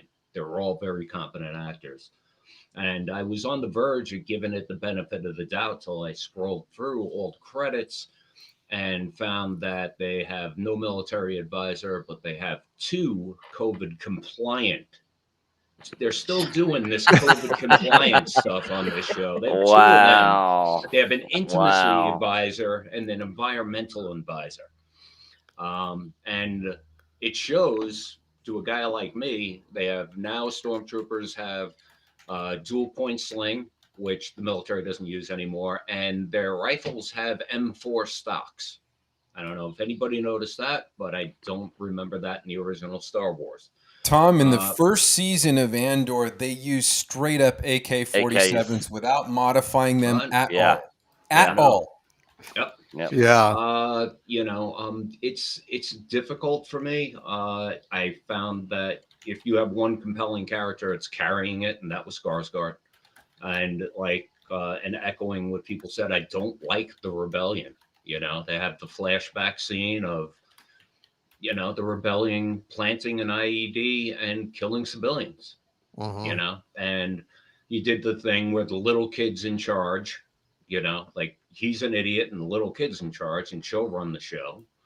And the overt, tug at the heartstrings, showing one black kid in the entire scene, and he's in a neck chain being led along by Imperials. It's just like, it's very difficult. They did a very poor job with the rebellion. I wouldn't want, if I was living in this world, I wouldn't want the rebellion to win, because what comes next? Rogue One. Yeah, Rogue One, and it dovetails in. It was this blank spot before Rogue One, and I was okay with that spot being blank. This was a story that, in comparative terms to the previous, all the Skywalker, and we were so sick of it at that point, that this seemed like it was going to be an amazing series, and it's a slog. I think that's the best descriptive term. It's a slog. Cinematography's great. They used the volume. They did a lot of good things. They have an immense budget as well. I can't see how this show makes its money back. Maybe Gary's right. Maybe they're just pulling credit off existing titles. And if it's got Star Wars slapped on it, you guarantee you can draw credit on that asset. I don't know that, but it's an interesting theory. And I guess that's all I got to say about that.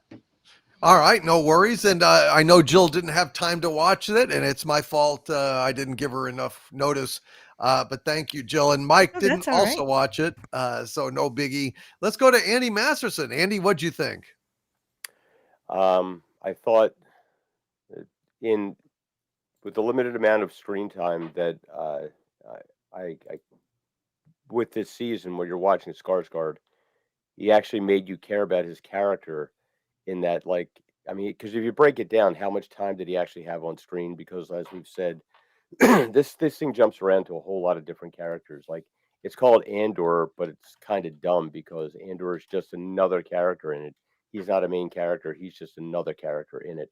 But Skarsgård, man, he was like, you really got a feel for it. I did enjoy the flashback scenes. I at first I was a little confused, and then like I caught on to what it was, and it was pretty touching. Him, the girl, and that backstory.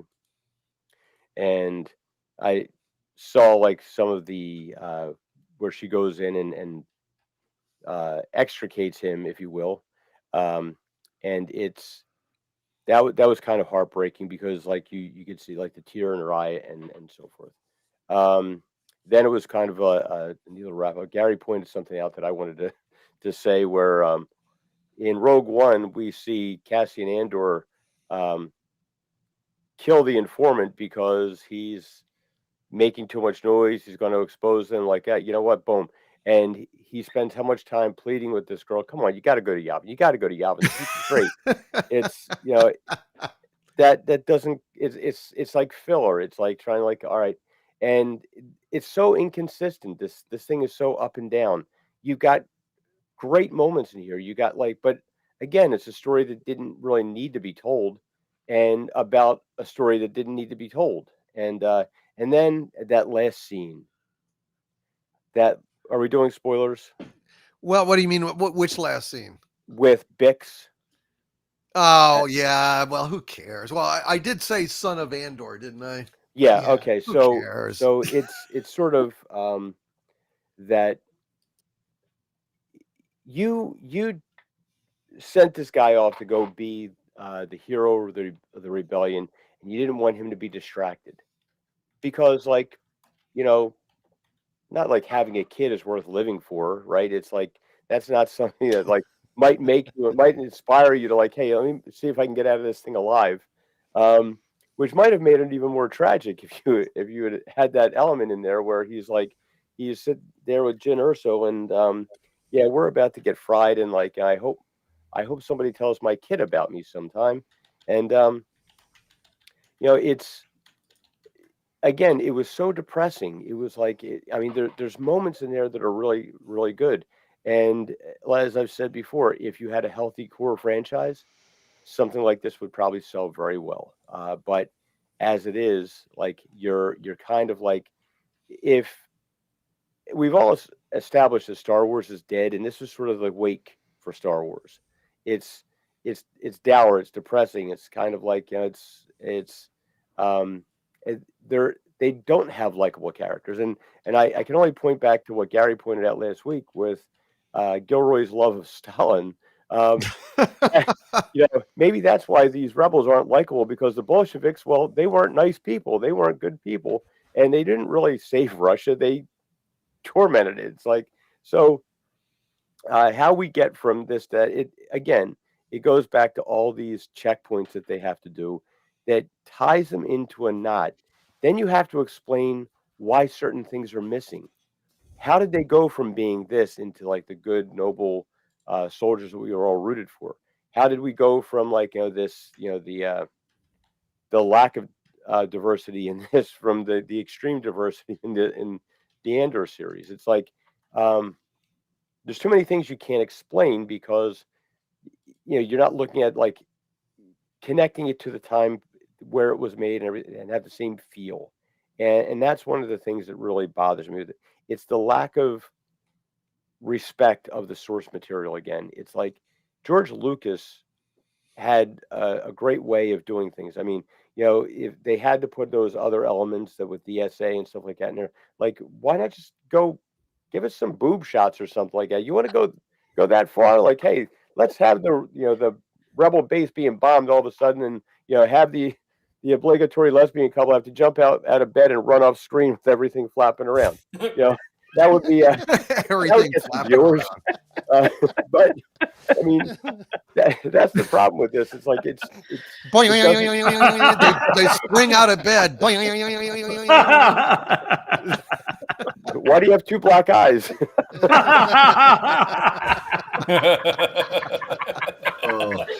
If I can make the chance to make one last point, I don't know about. I found no Imperial, none, to be intimidating. Darth Vader was 7 feet tall, and our main villain is 5'3", and the guys she cast across her are 5'3", and the big baddie's 5'5", and they're British, and I'm not intimidated.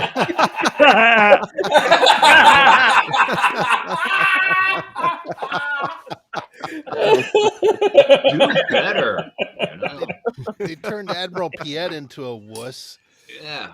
Okay, so Sean, I thought that's what that was, but I was watching it with subtitles, and it was Admiral. It's some other guy. It's not Piet. I thought it was Piet as well, but I went back and watched it. It's not him. It's just a similar guy, which is that's par for the course with Disney Star Wars. It's not Star Wars. It's similar though. Right. It was like a pirouette. He's very live. He's live. He's light. Didn't want to throw a residual to Lucas because it was his character. Exactly. Yeah. But Andy, go ahead and continue whatever you were going to say. Well, that's pretty much it. It's supposed to be Star Wars. It doesn't feel like Star Wars. It's not sure what it wants to be. It's like there's a lot of good elements in here. There's a lot of if you had a whole story about something like that was leading up to the rebellion that you could actually care about. It was nice to see that one element that there is still some force out there, and she does the healing thing on him. But Star Wars needs that level of fantasy. It needs that. That was what made Star Wars so great. It was such an escape.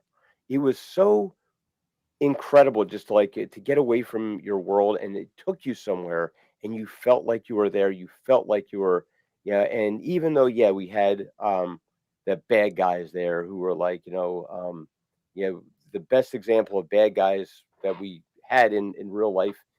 Lucas took his inspiration from, and Tommy's right. It's like the Imperials weren't intimidating. They're petty. They're backstabbing. They're trying to get ahead and doing whatever they have to. It's kind of like corporate America. I guess maybe that's where they got the model from it. Watching Disney behind the scenes with the backstabbing, but it doesn't really have like a consistency to it. It's not like it's up and down. It's like somebody comes along and says, well, maybe that's like a little, let's move this over to here and this to here. It doesn't have that consistent level to it. I think Andor season 1 was actually better in that because at least it was consistent. It was slow, but it was consistent. Yeah, no, I think that's a good point, man. So I think Mexican Iron Man also has not seen those final episodes and may never screen them. So I think what we'll do is go to some. Let me just talk briefly, and then we'll go to some super chats about what my Hollywood spies had told me about Avengers Doomsday. There's a couple of rumors here, and taken together, they are kind of staggering to consider. I did one video where they conveyed to me from a source that of the major cast in Avengers Doomsday, and depending on who you ask, there's anywhere from 30 to up to 60 major characters from Marvel that could be considered main characters. We don't know the exact number, but apparently none of them are making less than $20 million. So just for the cast alone, and a lot of them are making considerably more. I've heard a rumor that fucking Robert Downey Jr. Is making somewhere along the lines of $100 million. So we're talking about, for Avengers Doomsday and Avengers Secret Wars, they're shooting both of them at the same time.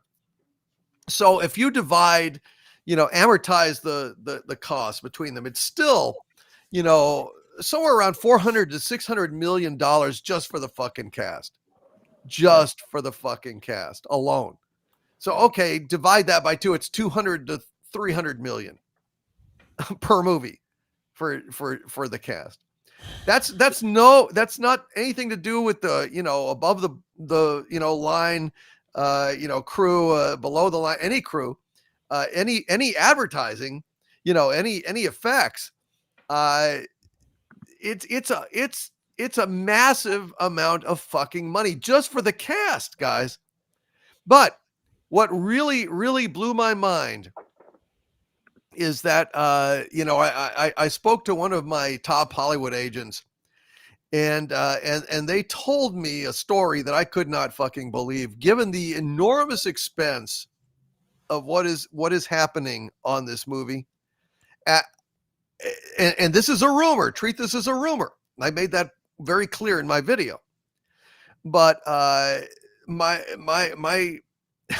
agent told me there's no script of any kind to be found on the set of Avengers Doomsday, that they have started production, that people are showing up. Some of the actors are there. A lot of the crew is there, except they got delayed because a lot of the crew got pulled away on emergency reshoots for the Fantastic Four movie.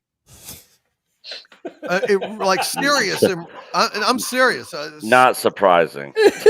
Emergency. So they're all standing around, and oh my God, we got to save our phony baloney jobs.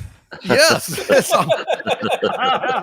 So they've pissed off, and they're over, in Fantastic Four land, and but this source, and this is a very reliable source from the past. This source says that instead of a script at this point, one of the Russo brothers has been spotted lugging around a notebook. It's a notebook full of, detailed notes about what's going to happen, but it is not a script, finished or otherwise. And it seems, from what people have overheard and stuff, that's what they're going to be working with. What they're going to be working with. Now, you can imagine. Right as you go. Yeah. But the thing is, how do you fucking do that? How do you do that with this much money on the fucking line? Yeah. This is going to be like $1 billion movie? Are these going to be $2 billion movies when all is said and done? And how much does a movie like that have to recoup to break even? I'm going to guess $2 billion for each movie, just on what they're spending on the cast. And that's not even including marketing and any reshoots and all that sort of stuff that's not generally, allocated for the initial budget of the films. Yeah. If this is true, Doomcock, sorry, Andy, if this is true, this just sounds like they're raiding the Disney treasury. You know what I mean? Like, this is it. Let's take what we can get and get out. That's absurd. That's absurd. If what this guy is telling you is true, then that's just like theft. You can't recoup any money from that. Well, were any of the visual effects guys called in to add some testicles to Reed Richards? No, there isn't enough money in the budget for that. No, it's just not. That's not in the cards, I'm afraid. Hate to break it to you guys, but no, unfortunately, no. But what I speculated with in a discussion with my folks is that maybe there is not going to be any script because AI is going to be generating it on the fly. Like with the notes, like, okay, today we're shooting this, crank out a scene. And then, there are apparently 6 writers that are, credited to this thing. Maybe those writers are just going to be polishing the AI output, like putting in the, requisite, Marvel jokes and everything. Go ahead and scrapbook the shit out of it. Just like allegedly they did with not Black Panther, practically Captain America: Brave New World, where they were for a month just shooting without any kind of script at all, just shooting footage. And Anthony Mackie's like, "Can I have a script, please? Can I have a script? For fuck's sake, can we just have a script?" Apparently not. And then it's like Harvey was raising the objection that, well, but then how are they going to break down the special effects? How are they going to do the special effects? You know, if you don't have a script, then you can't just slapdash that shit together. That takes planning. Well, what if the AI is doing the special effects this time around too? What if they've got an AI that can render out an entire, you know, action sequence shot as fast as Grok can do, you know, a still? You know, they just did it with Havoc. I mean, the environments were all AI generated for Havoc, so that will be coming soon to a theater near you. As far as this rumor, I don't want to besmirch anybody that you got your information from, but there have been no suits that I'm aware of from the WGA, and if they went to production to shoot dates without a screenplay and a WGA writer on set, they can't change more than a certain percentage without production being shut down. And they also addressed with the strike what amount AI can be involved in the actual script writing process. So I would think production would be shut down if this were true. Not that the WGA is this all-powerful force in Hollywood. The most powerful force in Hollywood is literally the Teamsters, because they can just turn the keys off on the truck. But I have a hard time believing this to be true. I mean, it's Marvel's such a shit show now that it has the ring of truth to it. I have no problem believing that they went into production without a completed screenplay. But it seems like a bridge too far. Now, I've been out of the industry for 4 years now, so you know, I think that's coming soon with AI writing. As a matter of fact, it's already here. They're doing horizontals down in LA. That's all AI generated scripts. But I don't think it's gotten to the point where they can utilize it on a SAG or a WGA project. Well, of course, maybe they don't know. Maybe they don't know. You know, maybe these writers have the AI in their office and it comes out of their typewriter. Who knows? Hey Tom, could they have baited and switched them with a almost completed script and then scrapped it? They could do that, but if you change a certain amount on the day of shooting, it's a small amount too. It's like 1%. Okay. You'll be in violation of your WGA contracts. You could face fines. You know, they could, including overseas. If it's a SAG and WGA project, yeah, and most of these are. Okay. Marvel still works within the frameworks of the union.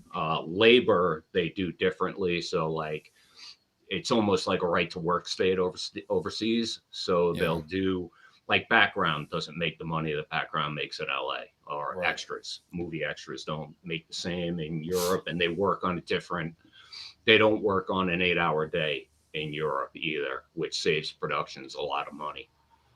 Plus the tax incentives, especially in Ireland, are absurd. And the United States, specifically Los Angeles, cannot compete with Ireland, and now Texas is getting into the mix. That's right. That is absolutely true. Oh, yes. Yes, my local news has been saying we're going to be having some films produced here, but I don't know what's going on. Yeah. Well, we always do. Texas always does. It's had a long history of, productions over there. But anyway, regardless, this is very expensive. We got to go to Super Chats. Go ahead, Rob. Quickly wrap it up. I was going to say, Doomcock, to me, what this really says is they're trying to rush things, and that makes me think that Marvel's even deeper shit than we think, and they're rushing to production, is what I think. Well, I don't think they would be spending this much money if it weren't a desperate, all hands on deck gamble to save the MCU. I mean, after Echo, after Secret Invasion, after Ironheart, after, Captain America, Suck New World, fail.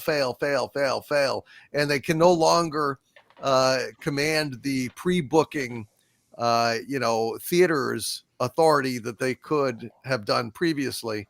And they're desperate. I did a thing about, if they have to choose between Star Wars and the MCU, they're going to do the MCU. They're going to fund the MCU and shelve Star Wars, because it's just Star Wars is past redemption. And they're hoping that there's a way by bringing back Robert Downey Jr., Chris Evans, Hawkeye, all of the main stars. And they're willing to pay through the nose for that and maybe take a loss for that in order to save the MCU and reset it moving forward. That's the hypothesis here. The biggest problem with that, Doomcock, is for all the money they're spending on this, they could have bought out Bob Iger's contract and fix it that way. Well, we're not for us to say. We're not businessmen, right? We're not. It's a universal problem. Amazon, Apple TV, all of them just, they refuse to throw a couple million at a good script that just tells a story. It's all got to be spectacle, and they don't seem to know how to pull it off. No, and it's got to be woke too. That's the thing. All right, let's go ahead and get to some more super chats here, and then we're going to get on to History of the World, Part 1.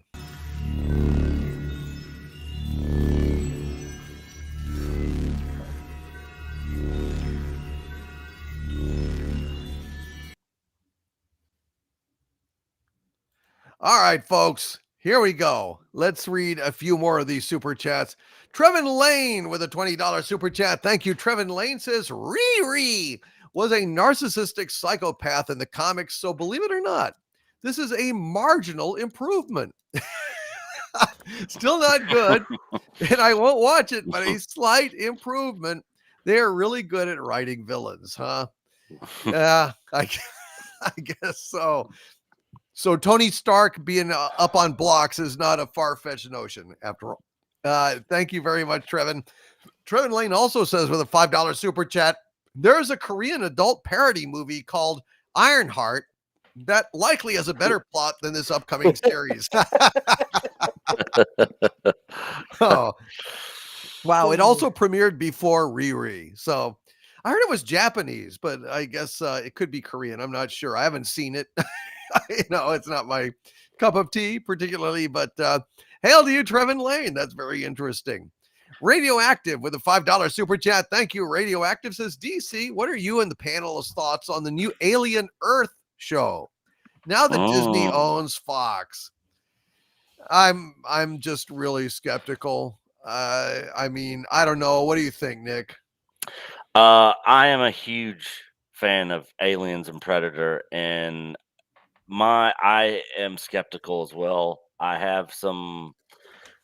I'm going into it very cautiously. I still don't like the concept that this is happening on Earth. I wish it was on another planet or in space somewhere, but I don't know. We'll see how they explain that. Maybe it will make sense to the story, but I'm always up for seeing a new Aliens or Predator movie. It's just most of the time, since Predator 2 and Aliens, there really hasn't been much to be excited about.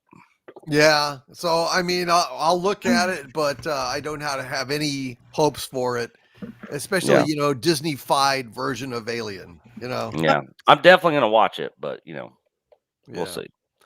Unfortunately, it's a prequel. Oh, yeah? Yeah, a prequel to Alien? Yes. To Alien. Yeah, that's why I'm like, this is happening on Earth, and it's a prequel. Oh my God, those fucking idiots! Yeah, those fucking idiots. I don't know how they're gonna make that make sense. It's just gonna be Ripley loading cargo. Yeah, exactly. Oh, well, she is certified to drive that loader. She'll take your loader, Class 5, right? Doesn't she have a Is there anything you can do? That's fucked up. I didn't know it was a prequel. Thank you, Jill. That's fucking ridiculous. That's terrible. That's terrible. You're welcome. Christ. Crimson Phantom with two $10 super chats in a row. Thank you very much, Crimson Phantom. Says Doctor Who in Dot and Bubble said, you should notice a lack of diversity because it's problematic. But on this Story Engine episode, people should be around people that look like them because then they feel accepted. Yeah.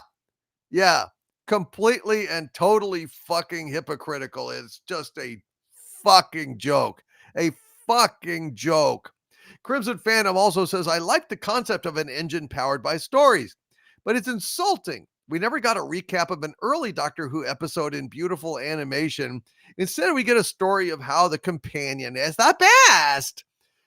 Yeah, Crimson Phantom, Doctor Who gives a shit is a lost cause. Completely and totally a lost fucking cause. No doubt about it, dude. Don Lewis with a $4.99 super chat. Thank you, Don. Says, Dragon Lady says, my human and I wish you a very happy birthday. May you see many more returns of this happy day. Live long and prosper. Thank you, Dragon Lady. Thank you, Don Lewis.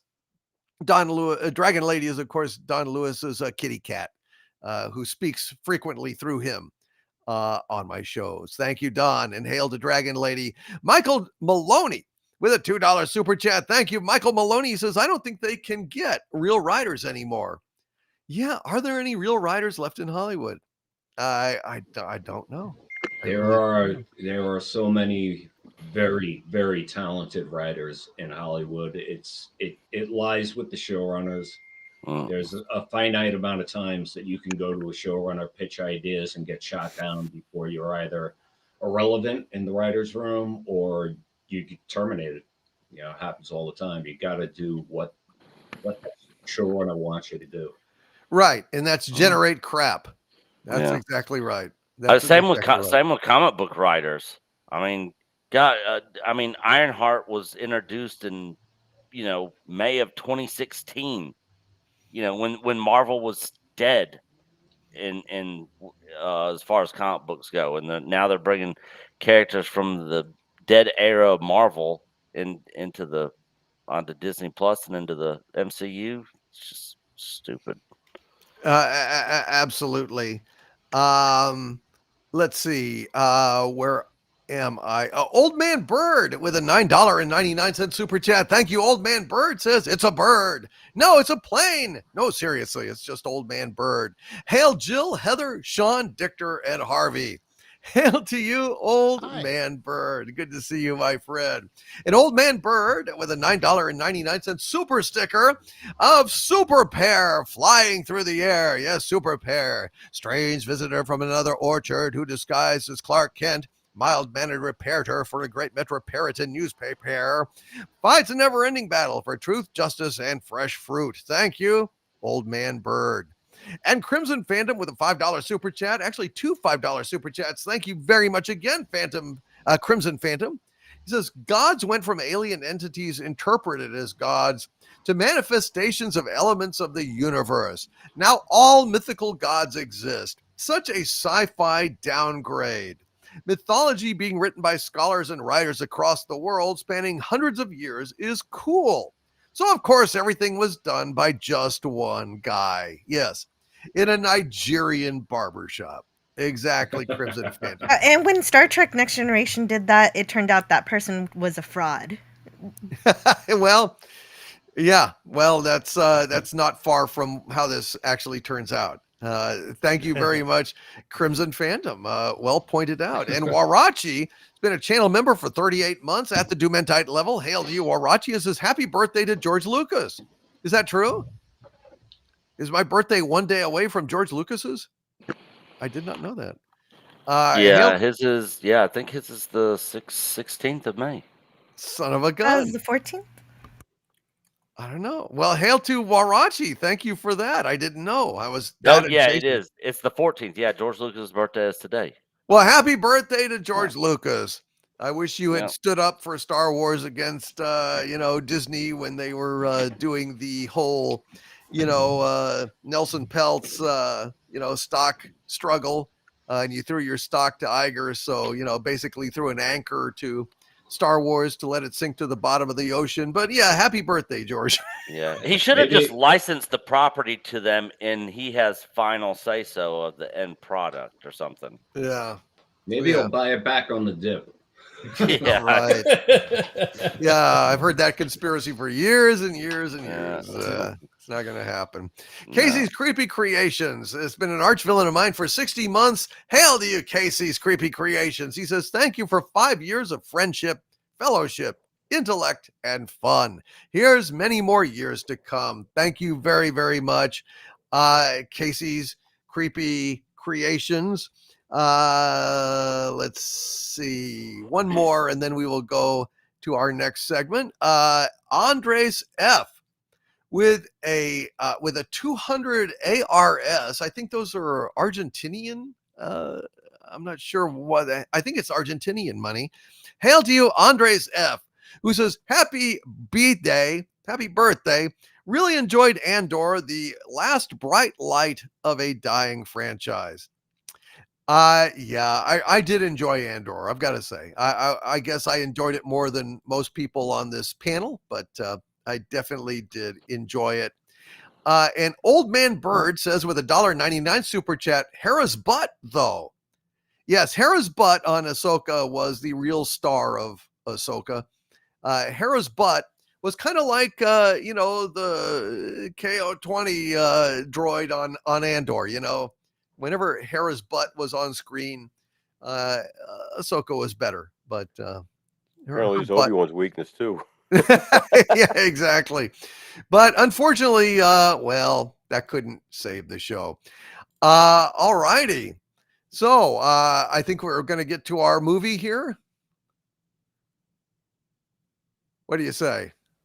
We actually have a little birthday surprise from your fans, Doom. So, Sean, without further ado, if you'll go ahead and roll that, please. Absolutely. Oh, all right. Here we go. That's very kind of you guys. Thank you so much. Let me see.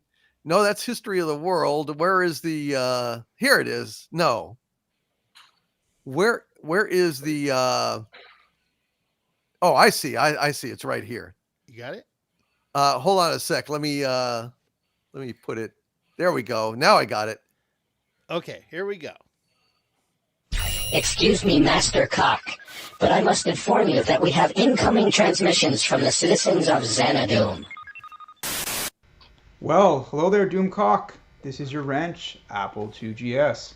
Just want to wish you the most fantastic of birthdays. I want to thank you for everything you've done for this community, your kindness, your benevolence, your huge heart. Happy birthday wishes from the 51st state, which is Kanadistan. And no matter how old you may be, hopefully I can convert it to metric. Hey, DC. This is Dark Element here. Just wanted to wish you a very happy birthday, and I hope you have many more birthdays to come. Love you, brother. And may the Schwartz be with you. Have a great birthday, man. Love you. Now that I am a Lego minifig, I just wanted to say, happy birthday, Doomcock! Hooray! Yay! Cue audience track. We love you. Bye-bye. Hey, Doomcock, it's your buddy Admiral Teague. I'm here with Sean and Resolute Germ to wish you a happy birthday. Surely the best of times. Hail Doomcock and happy birthday from AJ Starhiker. Hope you can find some time to visit the surface. Greetings, Lord Doomcock. This is Warevo, aka the Buckethead, formerly known as Jeff Daniels, wishing you the happiest of birthdays. I will see you in the castle at the center of the Hollow Earth on Friday night. Thank you, my friend. Happy birthday, DC, and I hope you have many, many more, my friend. Hail and much love. Thank you, Casey. Happy birthday to Doom. Happy birthday to Doom. No, happy birthday, Doomcock, future ruler of Earth. Hope you have a wonderful day and all the blessings come to you. May the power protect you. Nice. Happy birthday, Donna. DC. May you continue to monopolize my favorite IPs. Happy birthday, Doomcock. Your turn, robot. Happy birthday! Hello, Lord Doomcock, and happy birthday to you from Lima, Peru. Happy birthday, Overlord DVD. May your day be filled with love, laughter, and wonderful surprises. Cheers to another year of being fantastically awesome. Thank you. No. Happy birthday, Doomcock. We both, Trike, Raymond, and I all wish you the happiest of birthdays, and we hope you get everything you want for presents. Happy birthday, Doomcock. Long may you live, and I wish you many, many more birthdays. Thank you, guys. Hail Doomcock, happy birthday. If you go far back enough to find out why I've been having so much fun all these years and why I'm still here, you will find this channel at the center right from the beginning of when I was confused and angry at what I was watching on Star Trek Discovery.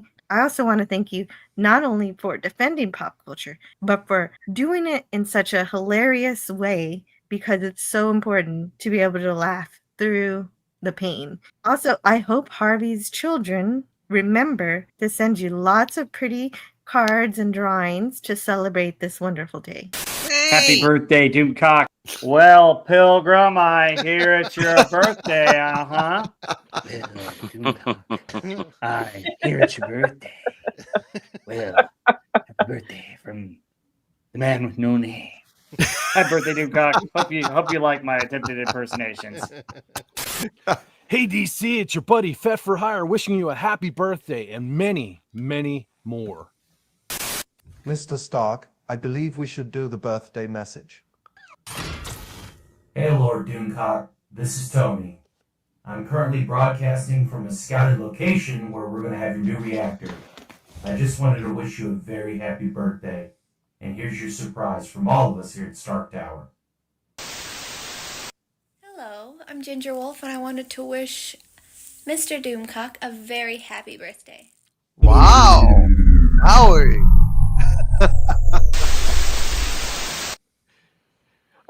Thanks, guys. Thank you so much. I appreciate that. Thanks to everybody that did that. That is really, really awesome. Thanks so much, everybody. I'm very humbled and grateful, and it's so nice to see each and every one of you doing that. Thank you, guys. Gee whiz. Happy birthday. I didn't get the memo, so sorry I wasn't in the video there. No worries, man. Happy early birthday, DC. Thank you, my friends. Yes, tomorrow's birthday, and Friday, of course, I'll be celebrating it for our Friday Night Frolics crew. So hopefully y'all will swing by and say hi there. And thank you so much for that. Thank you to each and every one of you that did that. And thanks to Fet for Hire, who could not join us tonight. I invited him, but he's busily working on Fet for Hire, mercenary things and so on and so forth. All right. Well, thank you, guys. And hail to you all. And let's go ahead and get to a movie that we love here. What do you say? Thank you, guys.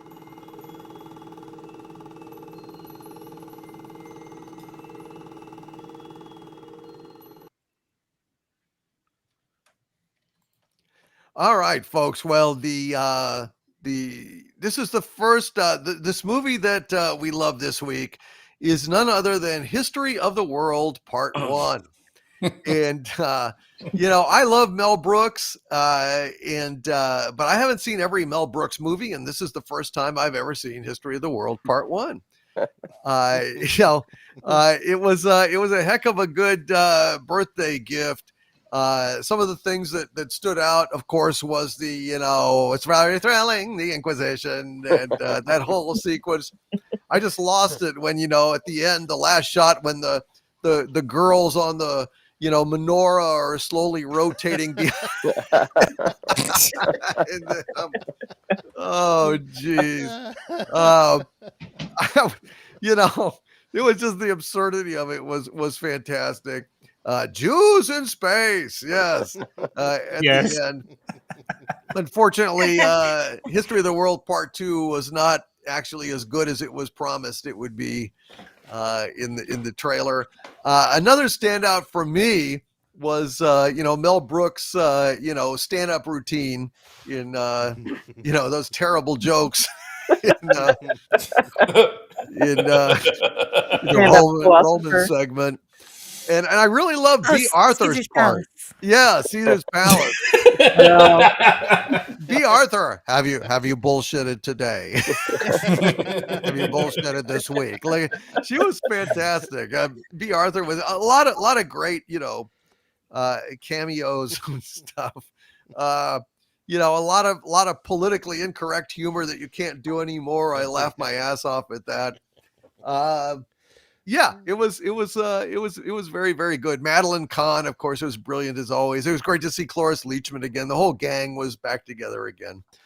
Yeah, man. Back when movies were fun, and I really enjoyed it. So let's get to our notes. Usually Gary Ambrosia has some great ones. Gary, what do you got for us tonight? Yeah, this was pretty hard to find some notes on this movie. Wow. For some reason, there is not a documentary that I could find on this thing. But yeah, let's chime into it here.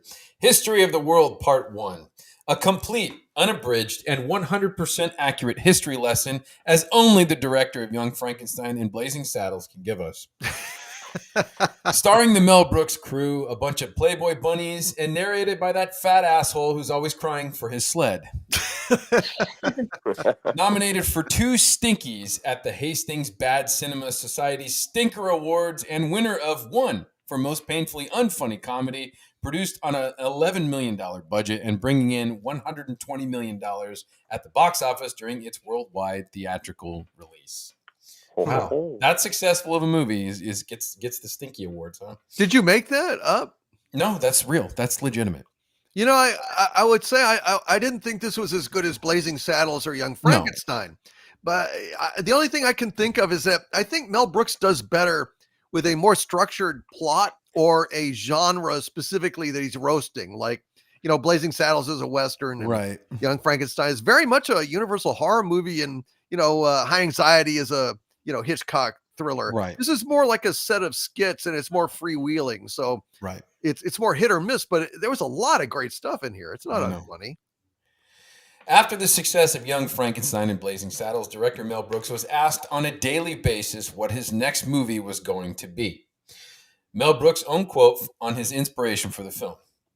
I was walking across the parking lot at 20th Century Fox on my way to my office, and one of the grips who had worked on High Anxiety shouted to me from the back of a moving truck, "Hey, Mel, what's next? Planning a big one?" From out of the blue, the biggest title I could think of popped into my mind. Yes, the biggest movie made. It's called The History of the World.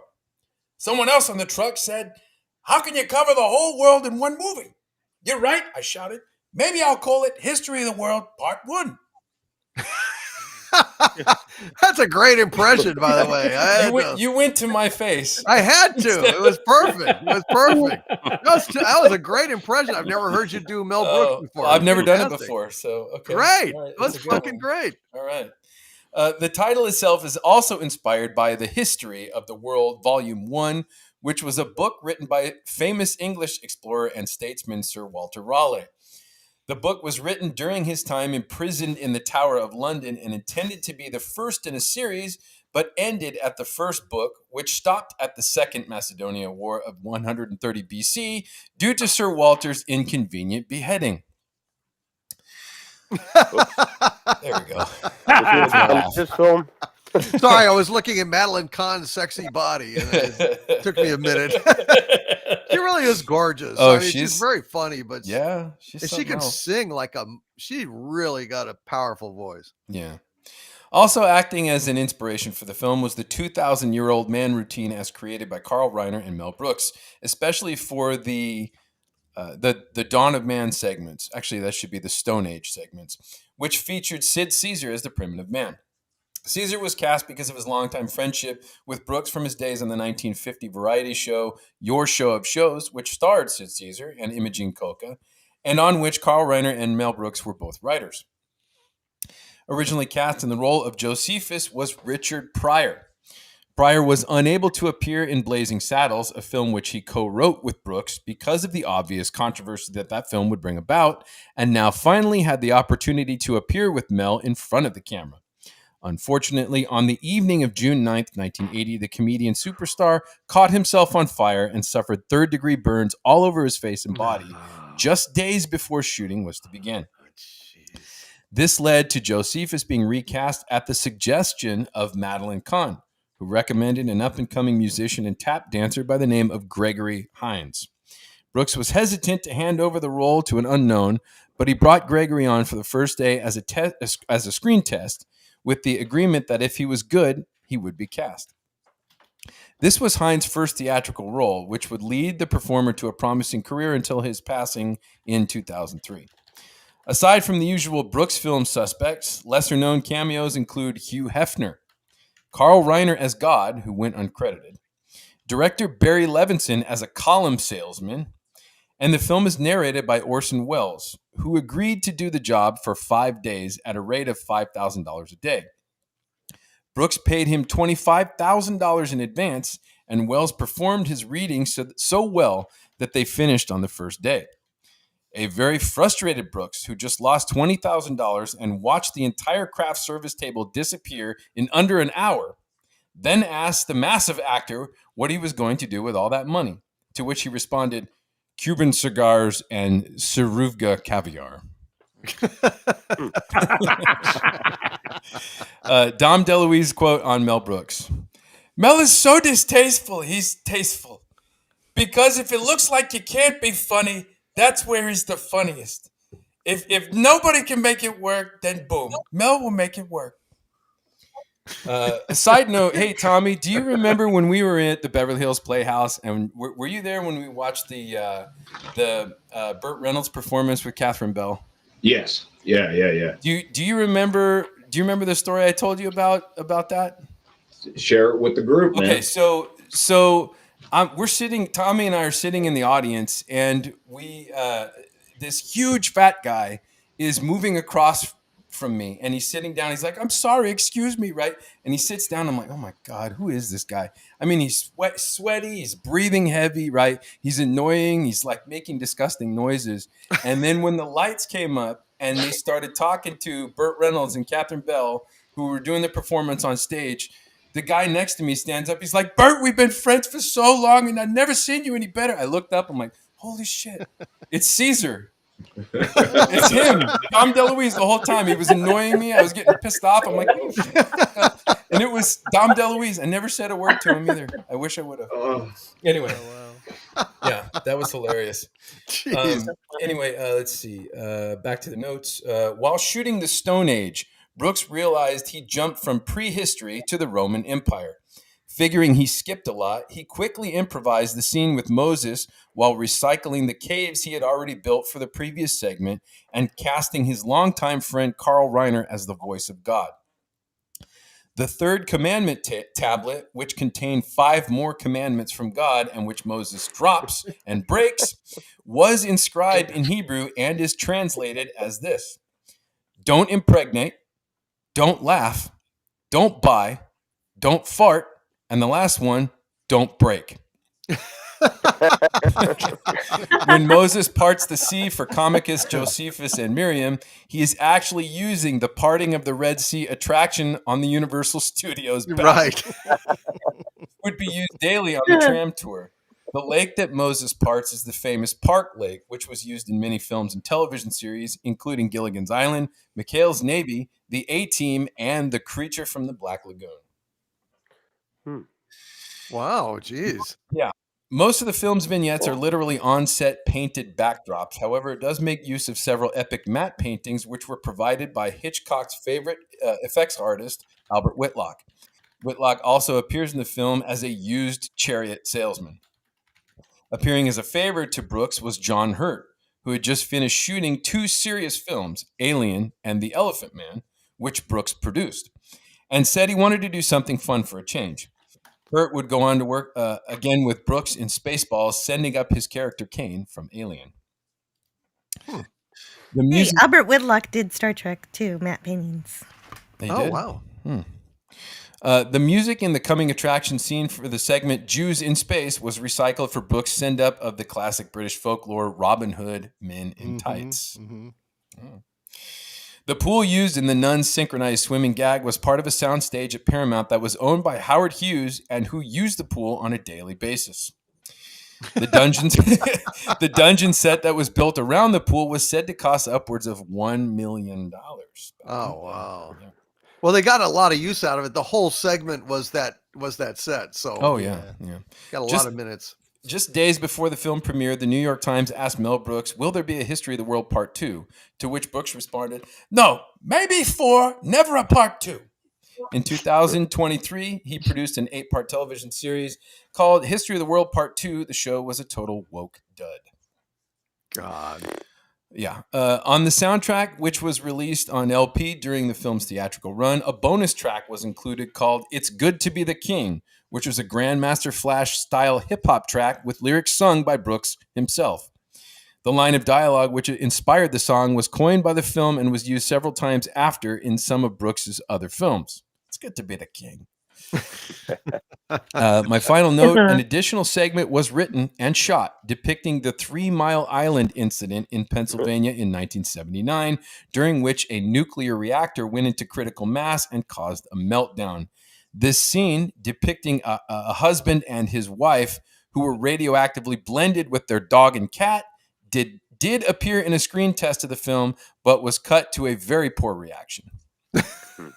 Yeah, well, I would imagine. Yeah, that was the one thing. He's like, okay, that's too far. But yeah, this movie makes me sick with laughter. It is so funny. This is my next to Spaceballs. I think that Young Frankenstein is his greatest movie, but this is the one I have the most fun watching. Awesome. It's a great one, man. And I hadn't seen it before this, so I appreciate the recommendation. Of course. And well done, man. Thanks for looking for it. I mean, I guess it's a tough one to find notes for. I'm sorry. Oh, you know what? There was one more note. It was kind of just something I noticed. Of all the times I've watched this, there's a scene where Oedipus is like, he's like, give to Oedipus in the street. And he's like, hey, Josephus. And Gregor Hines is like, what's up, motherfucker? And he gives him a high five. But I didn't get the joke because Oedipus ended up marrying his mother. Yes, motherfucker. I didn't get it. I never got it. I just thought it was like a funky thing for him to say because the next shot is the black guy in Rome with the boombox on his fucking, and that makes me sick. I laugh my ass off when I see that. Yeah, knowing your Socrates does make it funny. Yes, it did, but I didn't know because I'm ill-educated. Anyway, great movie. I love it, and yeah, I got it. It was fucking funny. Rob, what'd you think of this movie? Oh my gosh, this movie's hilarious. I've always liked this movie. I saw it as a kid. My parents introduced me to Mel Brooks, and this movie. The great thing about it is it's a bunch of segments. So like if it's on TV, you could watch it and pick it up at any point. Yeah, you don't ever really have to rewind or go back or go forward with it. Each segment has its moments, and I think the caveman scenes get overlooked because Sid Caesar does a great job with his comedic timing with his face. His facial expressions are hilarious, and that whole first sketch with the caveman is almost like a cartoon. So I mean, it's almost like your Bugs Bunny cartoons with him discovering and doing different things. It's hilarious. And then you get into the Rome is probably the main storyline, but the other ones with the Inquisition with the funny, hilarious song, and then you get into the It's Good to Be the King, and some of that stuff is just really funny. And I love the fact that you've got all these people that have been in Mel Brooks movies over the years that come together as an ensemble cast for this movie. It's almost like taking a stand-up TV show, a variety show, and making it into a movie. That's what makes it great. It's a lot of fun. It's not one of those that you look at the plot and just say, oh, this is a great plot movie. It's a movie where you just get your popcorn out, have fun, and laugh at yourself and laugh at everybody because they make fun of everybody in Mel Brooks movies, and that's what makes them great. So go watch this if you haven't seen it. It's a lot of fun. 100%, man. Well said. Well said. Yeah. Is Sean? Are you there? I'm here. I just, before I turn on the camera, I wanted to say, in honor of your birthday and this film, I decided to do my review dressed appropriately. All right. Well done. Yes. So I shall begin. Friends, Romans, Xanadumians, lend me your ears. I come to praise Mel Brooks, not to bury him. The gags that men produce oft live beyond them. The wit is oft interred with the budget. So let it be with history of the world. The noble critics have told you Brooks is crude. If it were so, it was a grievous fault, and grievously hath Brooks answered it. Here, under leave of Siskel and Ebert, for Ebert was an honourable man, and so they are all honourable men. Come I to speak of Brooks' hilarity. He is the man that gave us Men in Tights, those merry men who sang in splashy song. Does this seem cheap just to you? Yet Ebert said he jested lowbrow things, and Ebert was an honourable man. Brooks hath put butts in seats in many a theatre, and laughter did shake rafters to the beams. Did this in Brooks seem tasteless?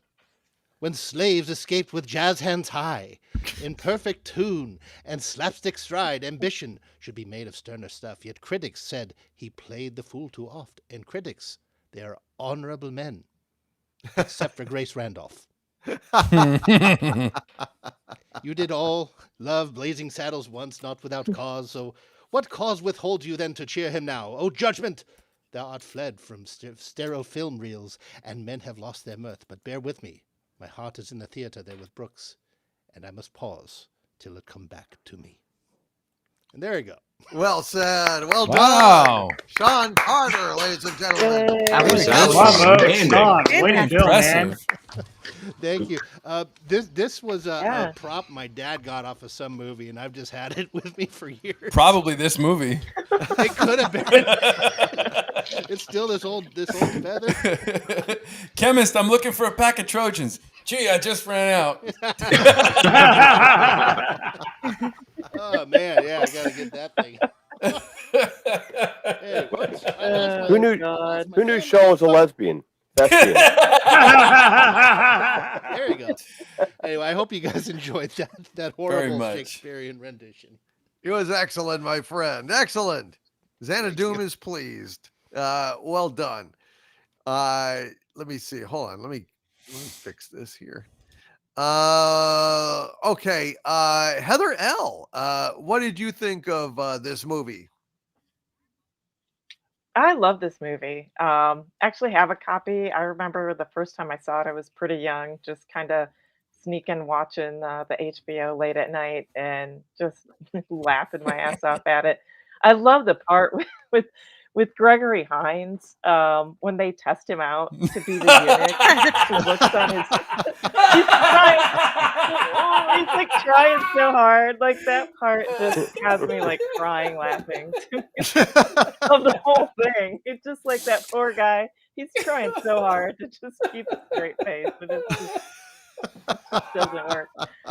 God, there are so many great moments in this, and it's just such a shame. I mean, to make the part 2 like now when you can't do any of this kind of stuff.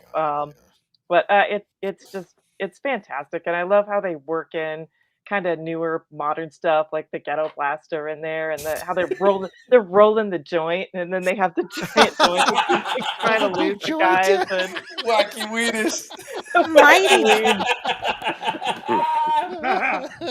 Yeah, I mean, there's so many hilarious moments in this movie. And like I said, I love it. It's one of those that if you're in the right mood, in the silly mood, you're just crying, laughing through the whole thing. It's just one gag after another. It's so great. Yeah. It is a very good one, and I had never seen it before. So really, really glad I was able to do that. Our Nick, are you there, my friend? I think he said there was no, he's gonna be right back. Okay, let's go to Tom. Tom, have you seen this movie? Oh, yeah. It was funny. I told my wife, I was like, she was like, what movie are you watching? I was like, History of the World Part 1. She's like, you need to download it. I was like, I could recite it. I've watched it so many times.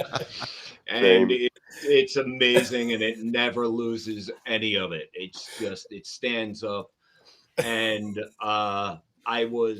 it's funny, I met Mel Brooks, not this last writer's strike, but the one before it. So roughly 17 years ago, when the writer's strike was going on, I was bartending at this playhouse called the Hayworth.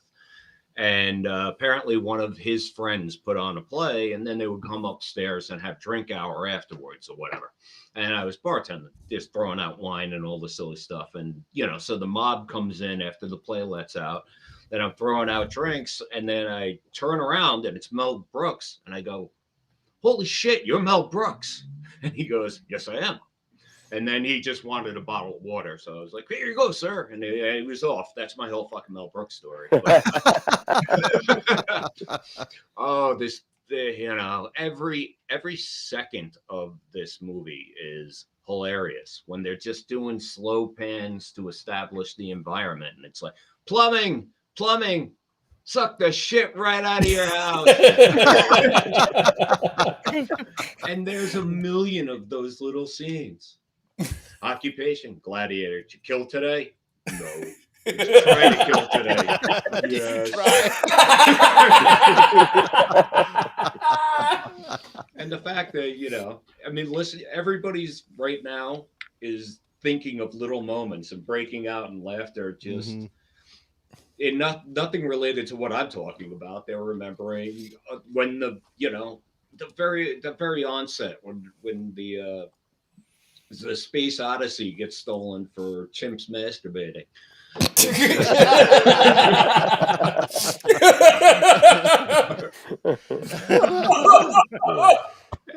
And the beauty of Mel Brooks is when you get set off on those little moments, then you think of something from Young Frankenstein. Then you think of something from,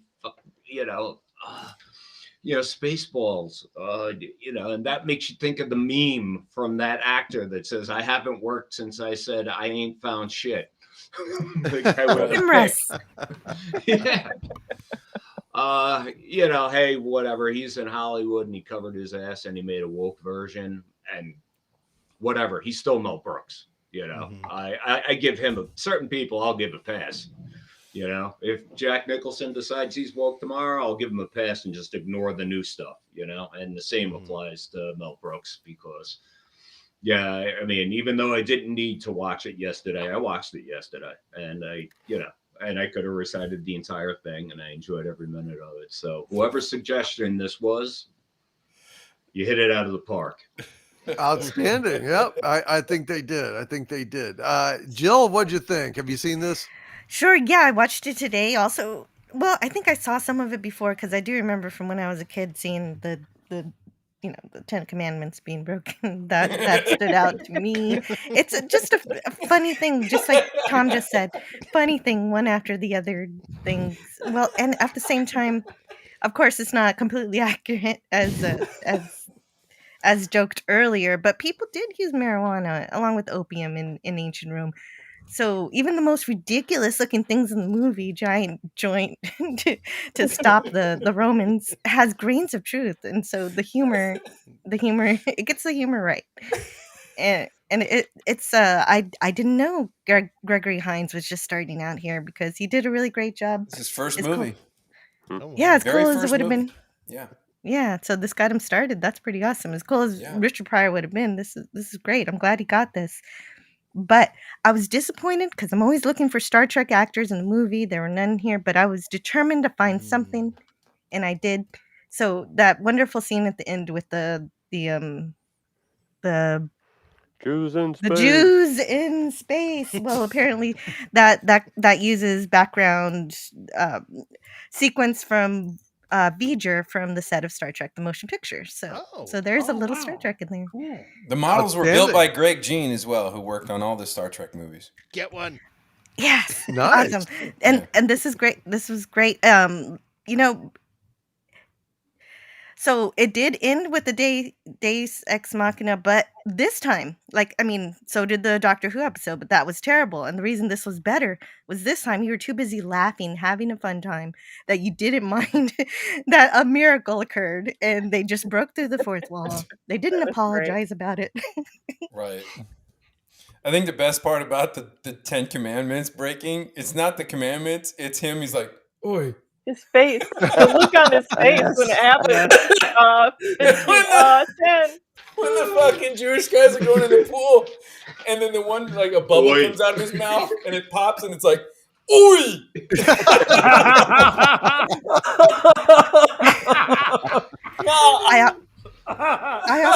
when Madeline Kahn says, "Ravage me," and then he says, "I just ate." Is Yeah, he talking about me? I believe he's talking about you, Zion. He's talking about me. Pulls that chicken out of his ass. Gag again. Here, watch this. Yes, sire. And it turns back to Doctor Who. Mike. So you guys keep talking about the Moses scene. So one of the dubious records that I've had, I don't know if the record still stands, but in the Diocese of Santa Clara, I was the youngest First Holy Communion teacher.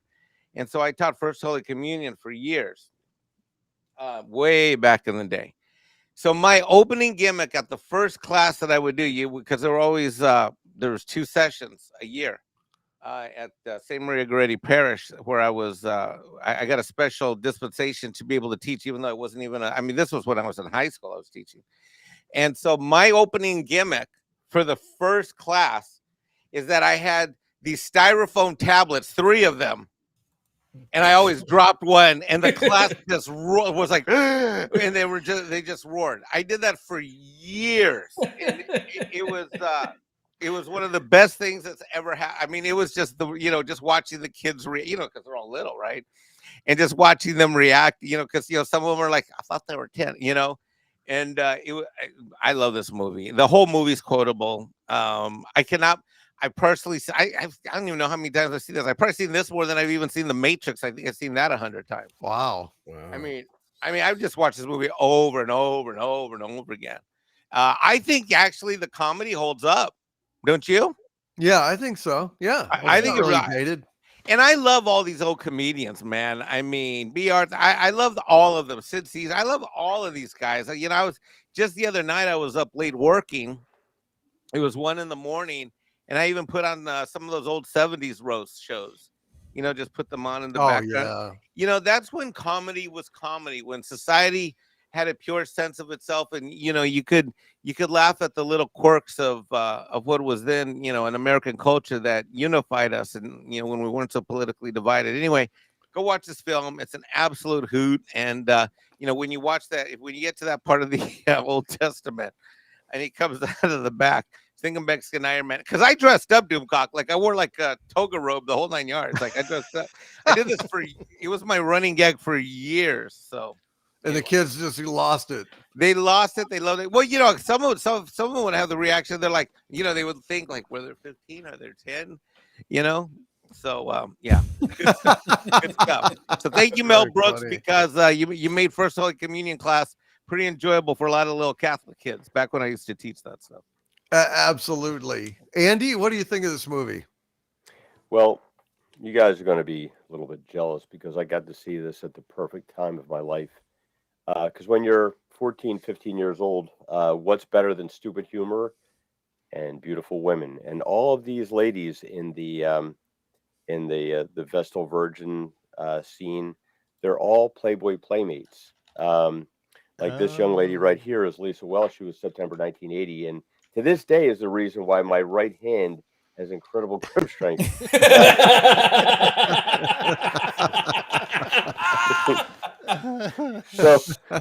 so we my friends and I, this would come on cable, and I didn't have cable. I was too poor for cable, but my friends had cable. So we would go over, and as cable was back then, they would repeat the same movies over and over and over again. And there were 4 of us that would hang out together and play Dungeons and Dragons, and periodically throughout every campaign, we would break into lines of dialogue from History of the World Part 1. And this went on for years. And to this day, like Tom pointed out, you can pull these lines of dialogue and somebody will finish the line because everyone knows it so well. If you haven't watched this movie, you're probably a commie bastard and need to change that. So make sure you see this but don't do it late at night when other people in the house are trying to sleep, because you will wake them up with uproarious laughter. And it's extraordinarily, it's so irreverent. It's so non sequiturs just pop in there, and the little things that you'll find. You watch this over and over and over again, and every time you watch it for, I'll say, the first 30 times, you'll find something new that you missed before. Highly recommend this. It is a great one, man. And thank you all for pointing it out to me. I really enjoyed it. Did Nick come back, or is he busy? I don't know. I guess he's not here. So He was on a work call downstairs when I on a server. Okay, no worries. Let's go ahead and get to the rest of these super chats here.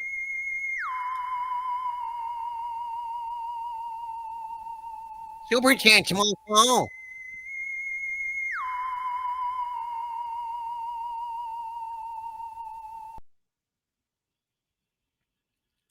All right, folks, let's read the rest of these here super chats that have piled up. Angry Yeti TV with a $2 super chat. Thank you, Angry One. Says Ass Hookah.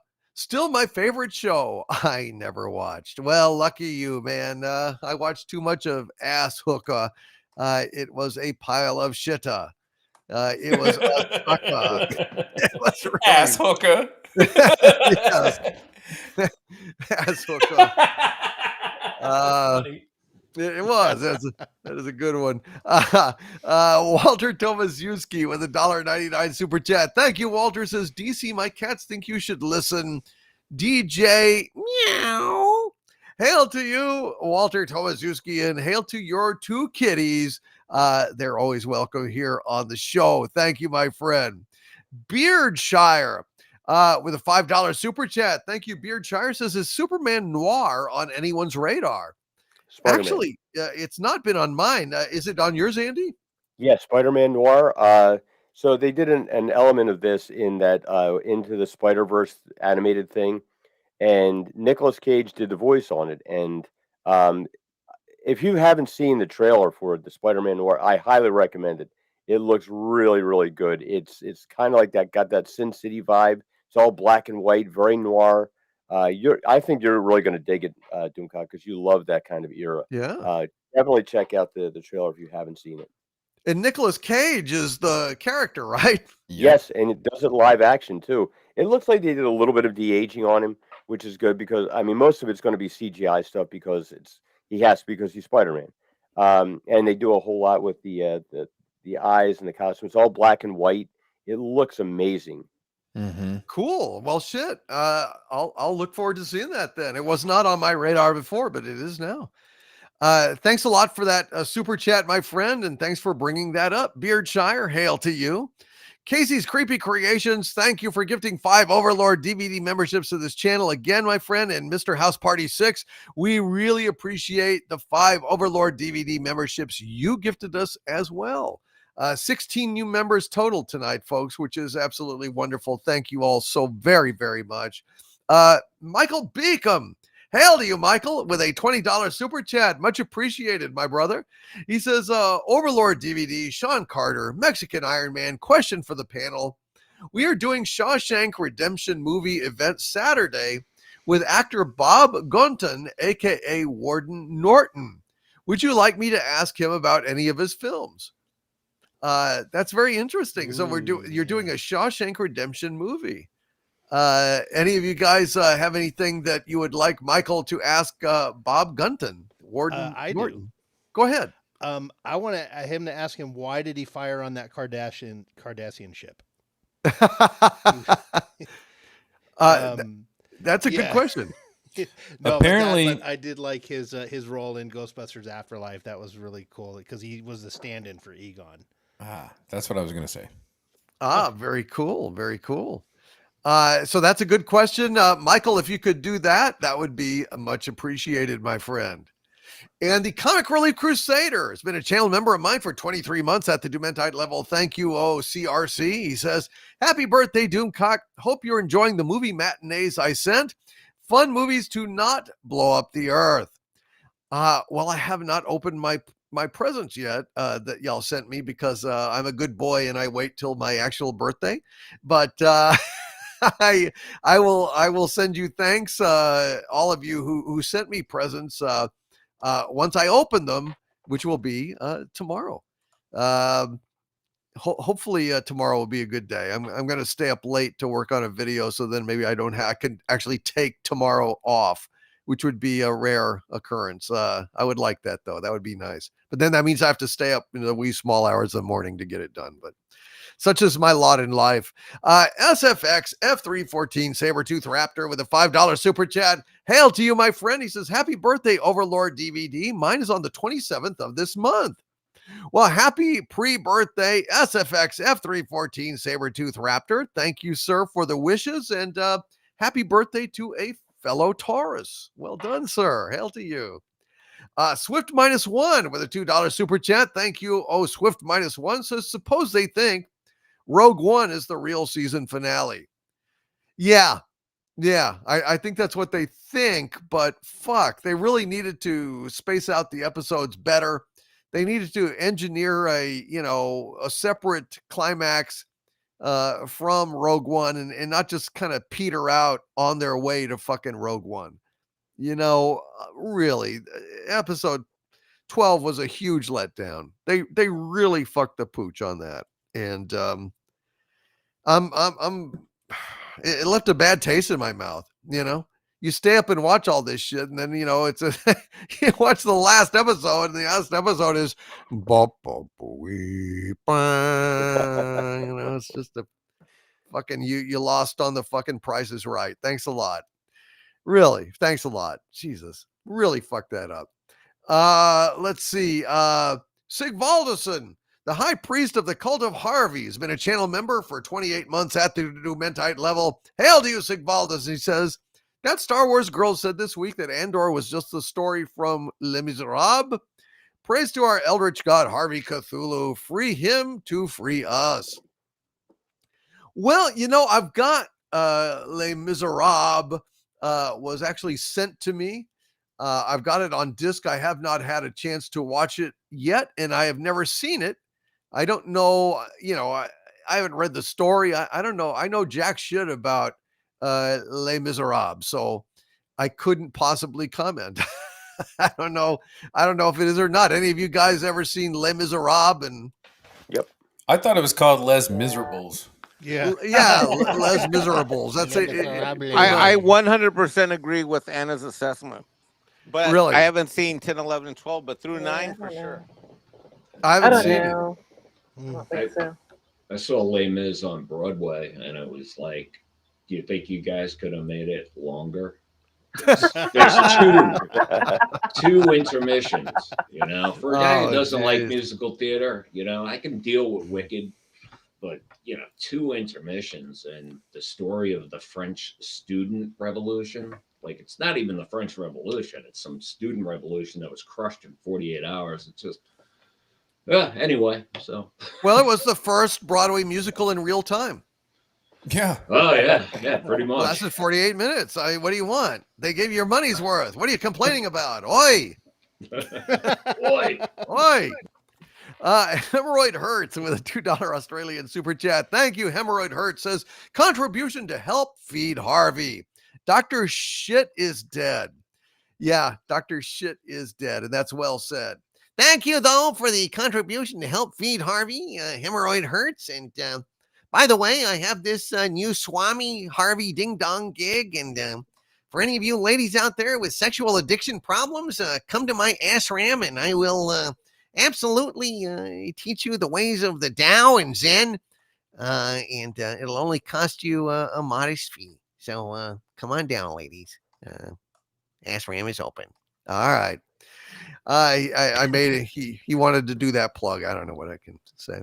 Trevin Lane with a $20 super chat. Thank you, Trevin Lane. Says Sony and Microsoft are catching a lot of flack for blaming their raised game and console prices on political shenanigans that obviously are not the cause. Nintendo is avoiding as much flack because they are being greedy. How is them being greedy helps them to avoid the flack, Trevin Lane? I'm not sure.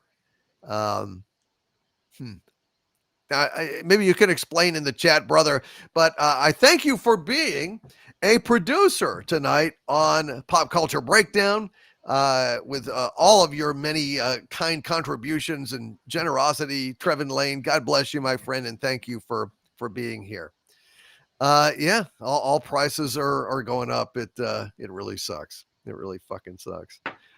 Swift -1 with a $2 super chat. Thank you, Swift -1 says Andor does hammer home the fact Disney is greater than New Trek. Oh, fuck yes. Fuck yes. Even the boring episodes of Andor are much better than Kurtzman Trek. Give me a break. Oh, fuck yes. I didn't actively suffer during any episodes of Andor. Some were more compelling, some were less compelling, but I did not actually succumb to agony like I have on Star Trek Discovery, on Suck New Worlds, on Suction 31, on fucking Pucard, or Ass Sucka. Fucking Ass Sucka made me feel immortal. You know, it was like my life is never going to end, and I'm not enjoying it. You know, it's not even the good kind of immortality. It was just, oh God, I can't believe there's going to be another season of that shit. What the fuck is wrong with Disney? Don't they at least understand how bad these things suck? I mean, not just the woke shit. Forget the woke. It's just boring, incompetent shit. You cannot tell a fucking story. Disney can't tell a fucking story anymore. Unbelievable.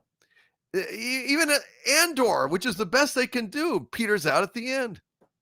It's incredible.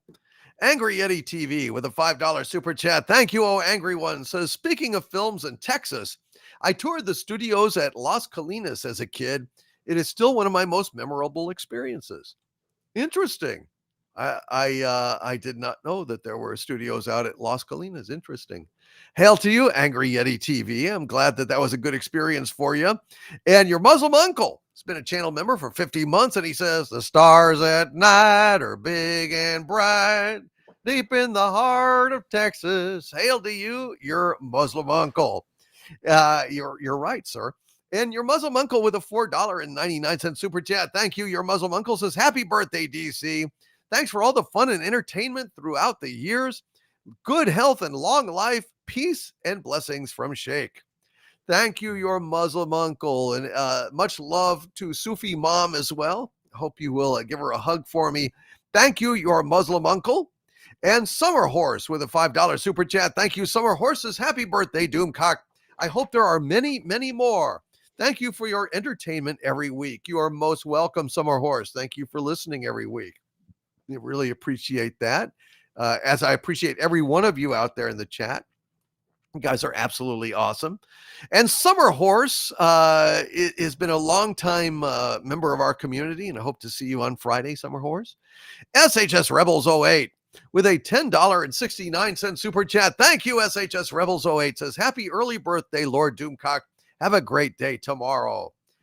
I'm going to try. Like I said, I'm probably going to be working late to try and earn the right to not work tomorrow. But knock wood, we'll see how it goes.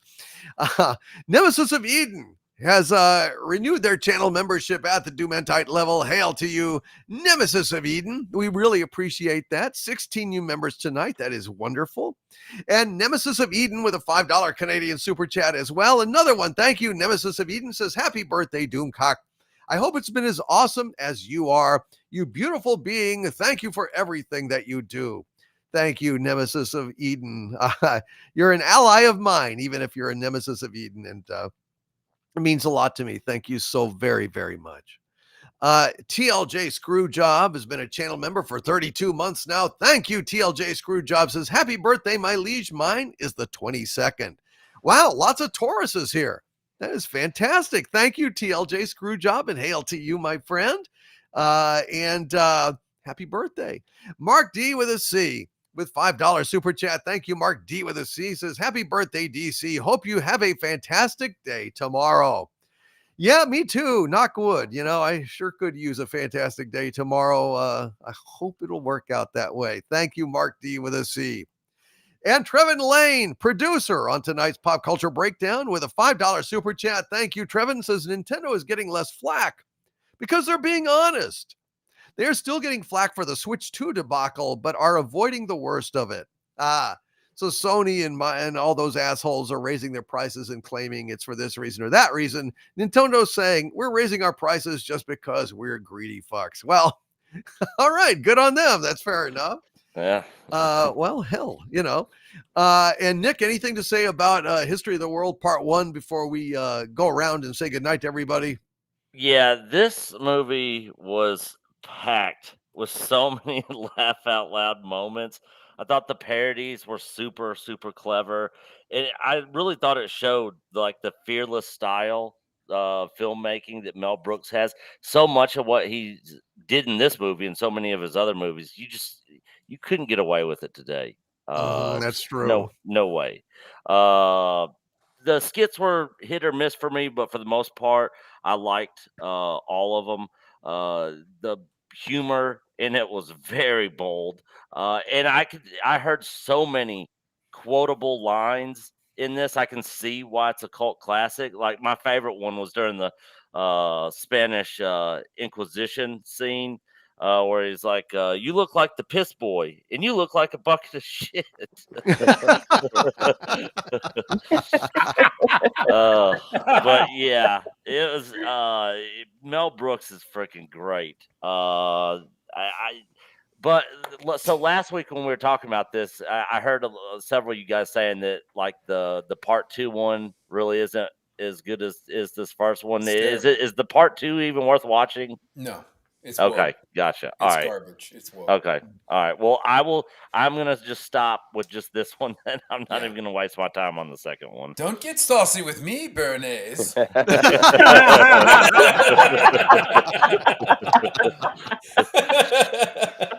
Yeah, I'm a Oh, stand-up dude. philosopher. Oh, a bullshit artist. Did you bullshit today? Yeah. Did you bullshit this week? I really like that part. B. Arthur was hilarious. Yeah. Yeah, great movie. Yeah, I highly recommend this to anybody out there who hasn't seen it. All right. Thank you very much, Nick. Well, Gary, go ahead and say whatever you would like to say. Say goodnight to everybody. Good night to everybody. I love you all very much. Hail to the chat. Hail to the wrenches. I'm glad you were here. Even you were talking the whole time, but it's okay. I'm glad you were here. But I love you all very much. Come on back next week. We're going to be here. Thank you very much, Gary. Rob, go ahead and plug away. Hey, I've got my own channel, Rob Writes JX Pop Culture, and this past Sunday, Heather and I did the final episode of Band of Brothers, so that's up on the channel if you want to watch that. And then this weekend, Heather and Tony and Asian Pepsi One and I are going to do the top 40 songs of 1971, 6:30 Central on Sunday afternoon. So come join us for that. Also, start your weekend with Doomcock. Friday Night Frolics. We're going to celebrate his birthday again. 7:30 right here on Doomcock's channel. Doomcock sings some amazing songs. Harvey tells some awful jokes. We have a lot of fun in the chat. It's a great way to start your weekend. Friday Night Frolics, 7:30 right here. Thank you, my friend. And we will be celebrating my birthday this Friday. So come on down. We'll have some fun. Sean, go ahead and plug away, sir. Yeah, so the sci-fi model guy, I make models in, but right now I am making a model for your birthday. I am a little bit behind on it, but I wanted to show you a little bit of what we got going on right now. Oh my God, look how perfect he looks. Look at that. Oh man. Yeah. Bravo. I had to hold my breath a lot to get there. Oh my God, he's gorgeous. Yeah. Thank you. Yeah, but yeah, so the other one will take some line. I had a different idea for the finish, but you're going to love the finished product of the plane. So can't wait to get it done. I can't wait. Thank you very much. Sean Carter, are you master modeler you? And Heather L., please go ahead and plug away. Nothing to plug, but I will say good night, Doomcock. Thank you once again for having me. Good night to everyone in the chat, and hope to see you all in the chat on Friday Night Frolics. And happy birthday, Doomcock, of course. Only like an hour and a half, like midnight, and you get to open your presents, right? So that is have fun. correct. Thank you, Heather L. Thank you so much. And Nick, go ahead and plug away. Formerly a Star Wars channel. Yeah, we literally, I don't think we have made one single video on Andor season 2 on our channel, and we're known as a Star Wars channel. And I don't think I know we have absolutely not made a single video. Yeah, we started moving on to other things. I'm sure I'm going to try to get caught up on the last 3 episodes between tonight and tomorrow, and we will talk about them tomorrow night on our weekly Thursday night live stream starting at 7 o'clock Central Time. And then normally every Friday afternoon we do EBN cast, but I'll actually be traveling this Friday to Nashville for our EBN meetup. It's kind of an unofficial one this year. But yeah, be hanging out in Nashville this weekend. Well, fantastic. Hail to you, Echo Base Network. Nick, thank you for being here, my friend. Yep. And Tom, it was great to see you tonight. Really appreciate you popping in. Oh no, I mean health. My health was down, and now it's back. So hopefully, I'll be around a little bit more. Thanks to the chat. Everybody have a good night. Nothing really to promote. Tom_S_Reardon is basically all my social media. If you want to listen to me bitch about the NHL, which is basically, I've got the Stanley Cup playoffs DVR'd right now, and that's what I'm going to go do. I'm going to watch them. So. All right. Enjoy, Tom, and thank you for being here tonight. And Jill, thank you for popping in here. Go ahead and plug away anything you would like to, but it was great to see you. Oh, so great to see you too. Thank you so much for the invite today. My happiness just off the charts being here. I definitely plan to go to your birthday party on Friday as soon as I can on Friday Night Frolics. Sometimes the kids want to do stuff on Fridays, so we'll see how soon I can make it. like your chat say, I hope your birthday's fantastic and you don't have to work tomorrow. Just from my little spot online, I do have a channel called Anti-Derivative Jill. So I just go by my name where I try to understand, why classic storytelling is the greatest and look at some stuff from the past. And to that end, I review Twilight Zone on Tuesdays at 11 a.m. Central, and also at the same time on Friday, I do more of a variety of movies and TV. And so this week, the Muppet movie was requested. And I don't normally do this, but I'm only 2 subscribers away from 1,300. So if you want to hang out with me, join us. It's free. Well, absolutely. Please subscribe to Anti-Derivative Jill's channel, folks. Let's put her over the top there. And congratulations, Jill, and thank you for being here tonight. Yes, you're welcome. So do subscribe. And Mexican Iron Man, please go ahead. And you were great tonight, my friend. I feel your pain about Doctor Who Gives a Shit. Go ahead and say whatever you'd like to say to these good folks. I'm going to keep watching Doctor Who because now I'm on one. Now I'm on a rant. Now I'm on one. So you can look forward to hearing me each week while we burn this thing alive. A quick plug for One Step Ahead, a movie by our buddy Robert James, who's thrown out some super chats here on the show. I watched it when I was in Houston. Great movie. I was talking to him offline. He did this film noir for like $10,000. It's like anyway. Go watch it. It's very entertaining. It's on Tubi and on Amazon. It's called One Step Ahead. So check it out. All right. Thank you. That's my plug for today. Thank you, Mike. I appreciate that. And Andy Masterson, go ahead, brother. I would like to thank everyone for watching this tonight. And as everyone knows that I'm a very sensitive person and I'm always very caring about people's needs. And sorry about the train. But a lot of it, we don't get political on this show, but it turns out that these tariffs are having a great effect on hair dye, specifically green, blue, and purple. And there are people out there that are struggling to make ends meet. They have to decide whether it's another dozen Krispy Kreme donuts or the hair dye.